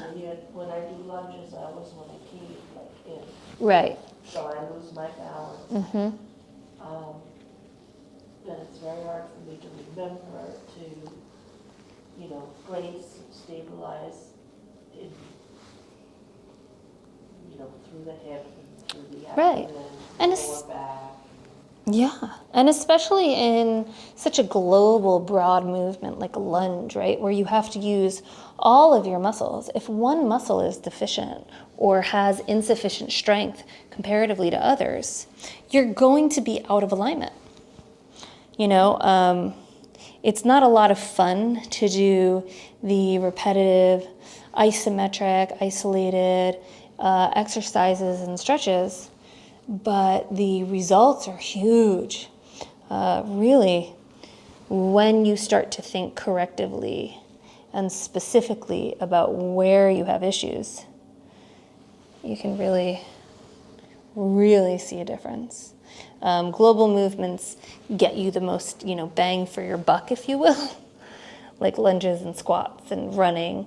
But, you see people all the time just doing all these things and they look crazy. They don't realize it because to them they feel balanced because their brain isn't even picking up information about certain muscles. So when I lie on the bench for a bench press and I open my legs up to stabilize, I always have the right foot out more than the left. Yeah. And I always think that they're out the same. And then I look where the mirror and I say they're just not positioned the same way. And it feels from the inside like it's the same. So I have to make it feel like the left foot's further out, and then it's the same as the right foot. Here. And so when Yvonne talks about that, having kind of these rotations where she feels off balance, I start to think about her reflexive core. I think about how she's training, even where she sits. If she sits at a desk where she has to turn to the left a lot, could actually make a huge difference as to how her body compensates. Well, think about it. We're all lopsided nowadays because you have a mouse Yes. on the right side. So what we're doing with our right hand is not the same. And then the right hand is maybe at an angle a lot than the left. And one year I had such bad back pain that I actually switched my mouse to the left and learned to use it on that side. I think I remember that. I did it for 6 months. Yeah, that was pretty early on For a into... long time. And then eventually it got better. And so essentially what you were doing is correcting an overuse pattern. Mm-hmm. Yeah. So if you notice, I'm just turning her leg out a little bit here. Again, because remember we were talking about if you were to look at the leg video face up, we were talking a lot about the lateral biceps femoris being weak and being long. And so I'm shortening it here because I do want to address it, but I don't want to hyperextend it anymore. And so I'm kind of working in conjunction and thinking about those posterior fibers of the adductor magnus as well. kind of going back and forth. The lateral gastroc on this side actually feels so much better. I'm very happy with it. And again, I'm dragging all the way up into her lower back. And if you look from above, you can actually see how this line, I don't actually waver. So I'm not changing anything. And you can actually see this line kind of go up and through. And where I end up is in her lower back, right where she has pain.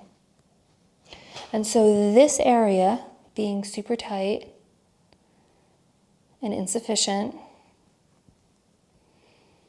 affects the external rotation of her hip, where I have a real big knot that I'm going to address in a second. And it moves all the way up into her lower back. That's not enough. That's just you're so swole.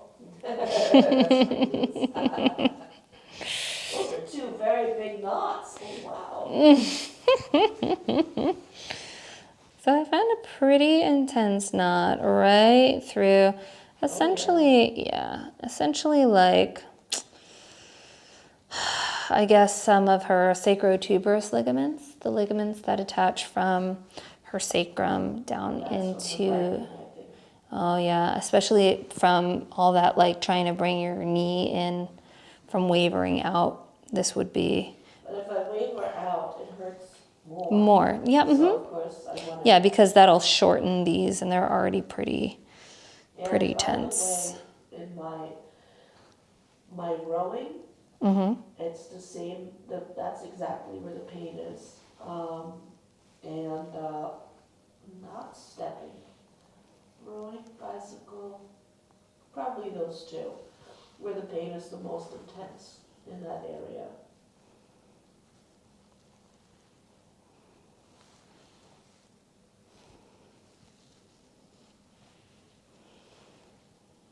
And so again, one of the things I really love the most about the body is that by releasing this, I could just really help relieve a lot of her back pain without like just driving into the area. Chasing the pain is not the solution long term. It feels good short term.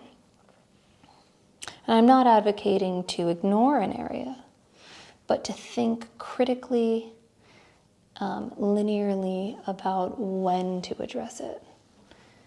And again, to make sure that the area that is kind of creating that mayday signal, giving it a really soft and easy area to release.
Okay, so now I'm just going to check through. We went through some pretty significant, no, there's still something here I really want to get. Okay. So going right over that lateral biceps femoris. And so I'm feeling some fascial strapping here. Now, knowing what I know about what's happening here, I don't want to release all the fascial strapping that's here. I want to break some of this up because it'll help her feel better. But I think that this fascial strapping is here for a reason. And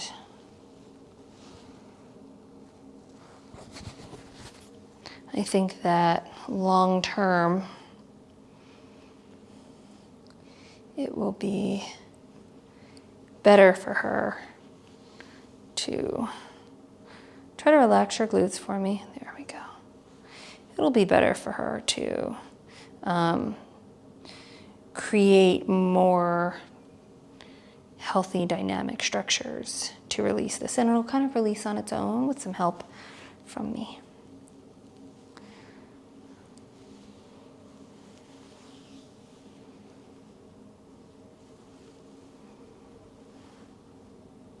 Now, if this were a session where I was using some other tools, I might use some cupping here.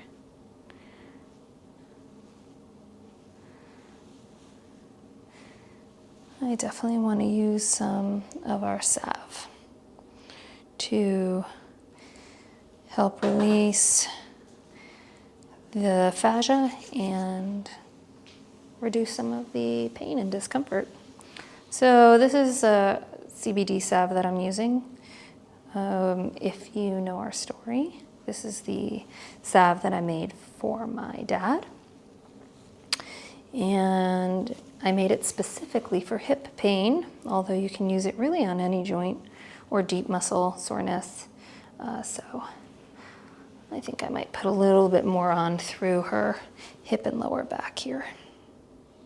It has about 25 different essential oils to help to upregulate the CBD neuromodulation of that CB2 receptor. If you don't know any of the words I just said, for sure you want to learn a little bit about how CBD works. Essentially, it absorbs into your cells and helps your body's own repair, relax, and rest system. Okay.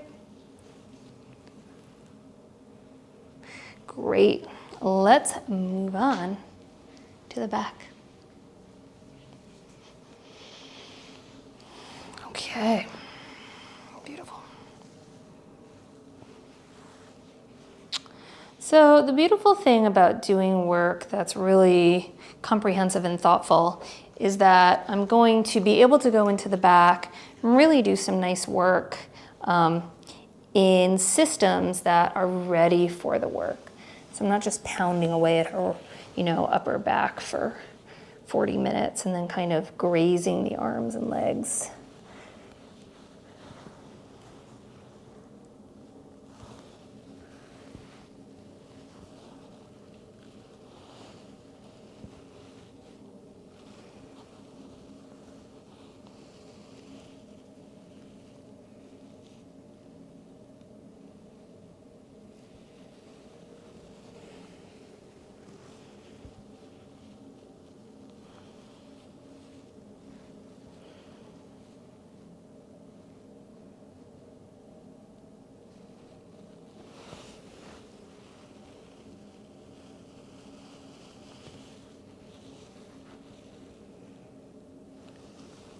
So again, I'm starting in the area of comfort for her in her lower back, and I'm just using her spine and all the muscles that kind of help keep it up as my point of reference. I'm feeling for the opposite side to see what kind of bilateral asymmetry there is. And I'm also keeping my hand over here to feel for her lats. I'm looking to see how much independence her shoulder has from her rib cage.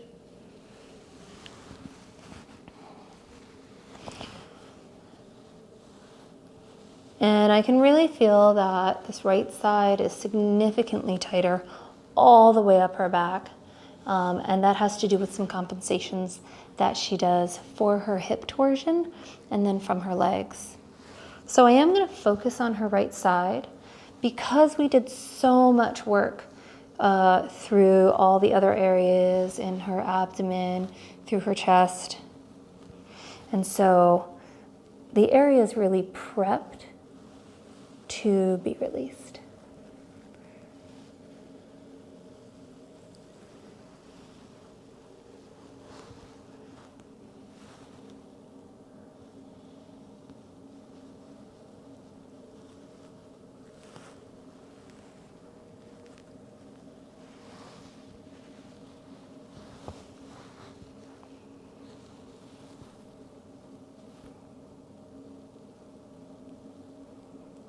So I'm just feeling here for the erector spinalis muscles, and I like to go along the longissimus. I find that a lot of times when people have mid-back pain, this is an area that is really tight, overused, really needs a lot of love, if you will.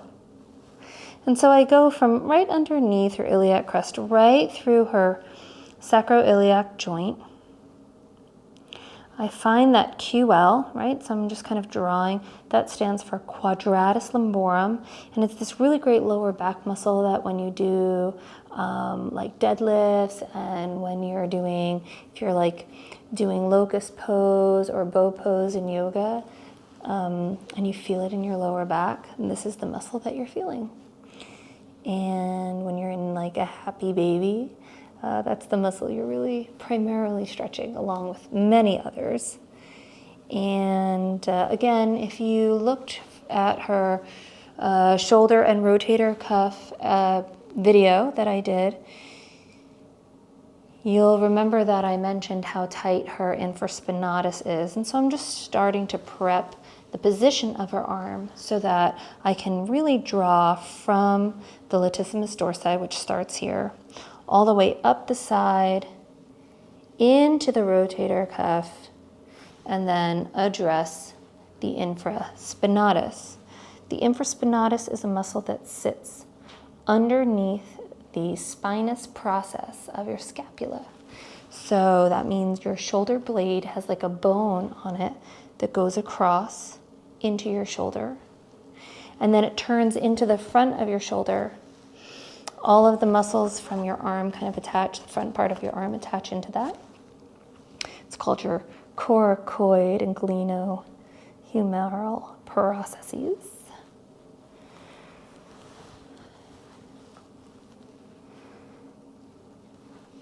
Eventually I'll do lots of anatomy, little just anatomy things like this is what this is.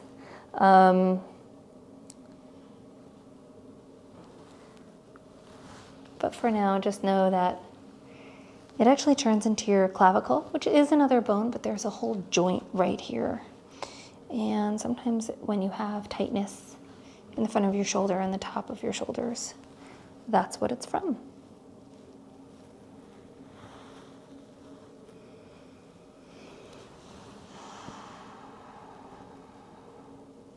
So I want to get into her second trap and rhomboids here. Now, a lot of people do this thing like this, and unless you have a ton of range through the front, I hate putting someone into a position like that. You can really let the shoulder blade drop away just by bringing the arm to the side and then pressing it down, and the shoulder blade comes up really nicely so that you can get in there.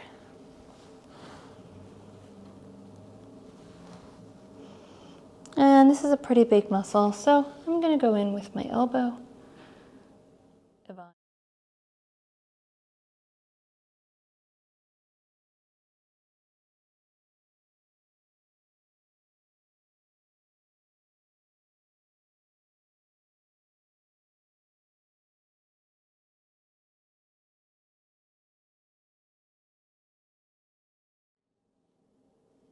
Just to let you know he's here, maybe.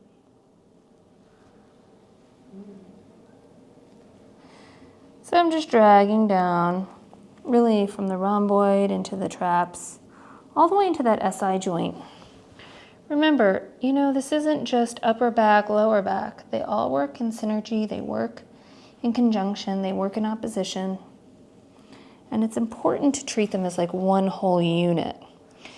all spiraling around your spine to keep it nice and healthy. Okay, so I'm gonna bring her arm out, and I'm just going to really identify into the infraspinatus. This is a muscle that can create all sorts of crazy stuff. You have a lot of nerves that run from your neck all the way down your arm. And I think it's the radial nerve runs right behind here, and that innervates these two fingers. Sometimes if you're sleeping and your nerves, you kind of like your fingers tingle, you want to release your shoulder to help that issue. It's not actually. Those two fingers? Your thumb and your pointer finger. Those two fingers? Yeah. Okay. That's what it's for. Yeah. Okay. So if you did see the, oh, right, yeah. So, Yvonne, the fingers that I'm talking about are your thumb and your pointer. Because those get, actually it's my pointer finger and the middle finger. And your middle I finger. get numb sometimes Yeah. when I sleep. And I find out that when I wake up, they were above my head, sort of. I'm like, Yeah. So remember, because they all kind of cross through and they can cross in here, and that's a joint here. And when you raise your arm up, that joint actually spreads. And that can totally create, if it's there for a long time, it can create some tension. And that might be why I know. But it's good. So I'm just addressing the subscapularis and the teres right now. So all I'm doing is I'm just kind of like making like a little V and then jutting my thumbs out. And if you look, I'm doing this. And it's really one of the best, really effective ways to get into the subscapularis without restricting movement of the shoulder blade. If you haven't seen the video about the rotator cuff laying face up or side lying, I recommend that you try to look at those. The side lying position is really one of my favorite positions to address these muscles in. So I'm dragging down the lats and coming back up. Because of all the nerves that run through here, you always want to make sure you really work the whole system. And because Yvonne was telling me about some of the neuropathy through her fingertips, I just want to make sure that we release this whole system here. And again, one of the things that I'm really looking to address is that coracobrachialis that sits medial to your biceps brachii on the front of your arm. Okay, great. So let's just finish up with your neck. Yvonne's neck is regularly tight, and so I'm gonna really utilize the CBD here. I'm using our roller, which is really meant for headaches, jaw pain, TMJ, and arthritis. It also happens to help acne because of the oils that are in it, which are citrus and lavender. We have a really amazing wild telluride, arnica, black pepper, helichrysum, and we infuse it with some really beautiful smells great. Yeah, and we actually have some semi-precious stones in it as well for bioavailability and minerals. So I'm just going into her scalenes here.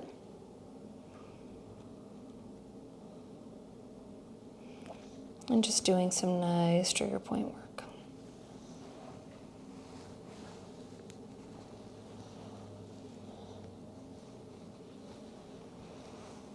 This is like your treat. And this is the time that I do the upper traps, really from the back into the front. We often are pretty weak through the back of our neck, and so I try to, because of just being in flexion all the time, so it's like hyperextended, right? So you're using the front of your neck a lot more than the back. So just try to relax your head. And just to go across her neck, I'm actually going to use our sports stick, which has a lot more cooling effects. And while it was made for a runner, I actually really like it up in the shoulders.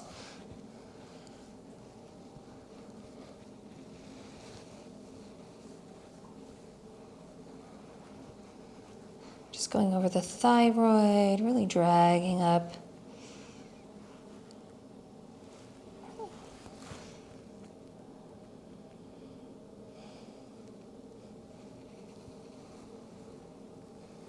Now, there's a lot of endangerment sites in the neck, but when you know where they are, you can really address the entire neck and avoid anything that would be contraindicated for people with high blood pressure or hypertension.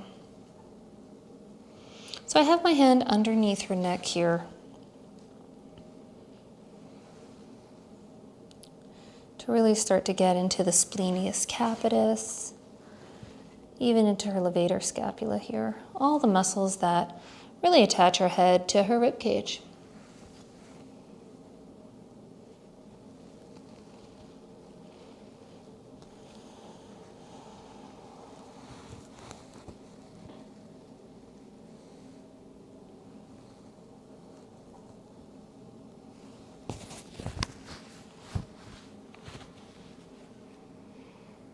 And I'm just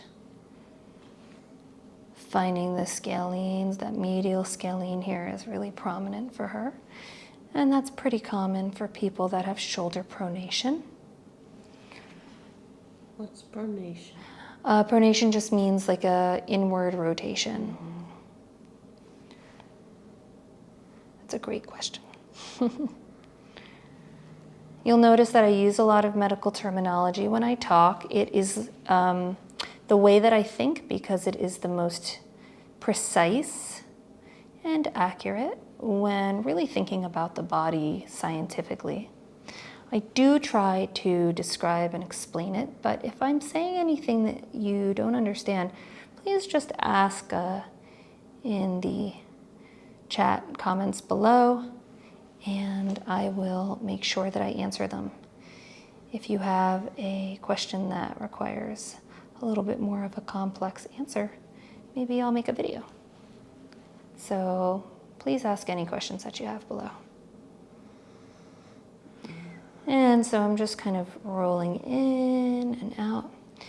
So remember what we talked about was tension through the left side and then up into the right side. And so I'm just kind of looking for that. And if you missed that video, just go ahead and click on the shoulder massage lying face up. We talk all about it. But one of the things that I was thinking about that I didn't really anticipate was how tight her left scalene or right scalenes were going to be. So her left scalenes are really tight, but it's really her right side. And so I'm gonna start to wonder, does she sleep on her right side? Oh, see, so she sleeps on her right side, and so what that's gonna do is create this kind of position all night long. And so now I know, right? So that's to me like, okay, great. So that was the first thought I had, and now I know.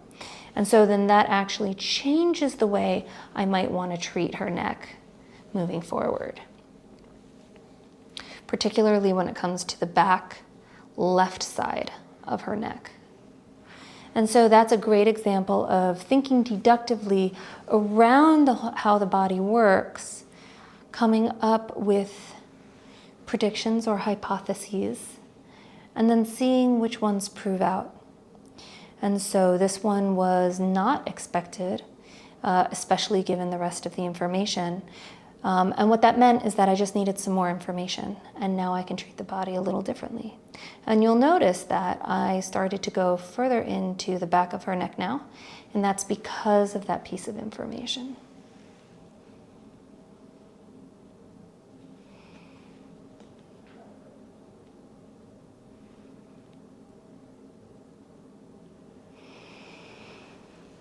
Okay.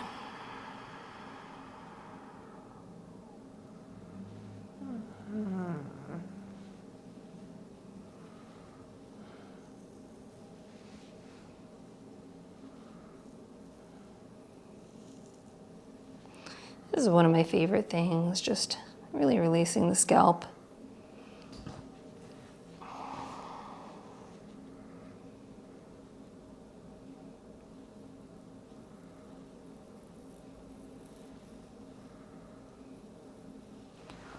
Okay, we are finished for today. So thanks for joining me. I hope that you found this informational, entertaining, and relaxing. If you have any questions, please let me know, and I can't wait to get well with you and creative with you.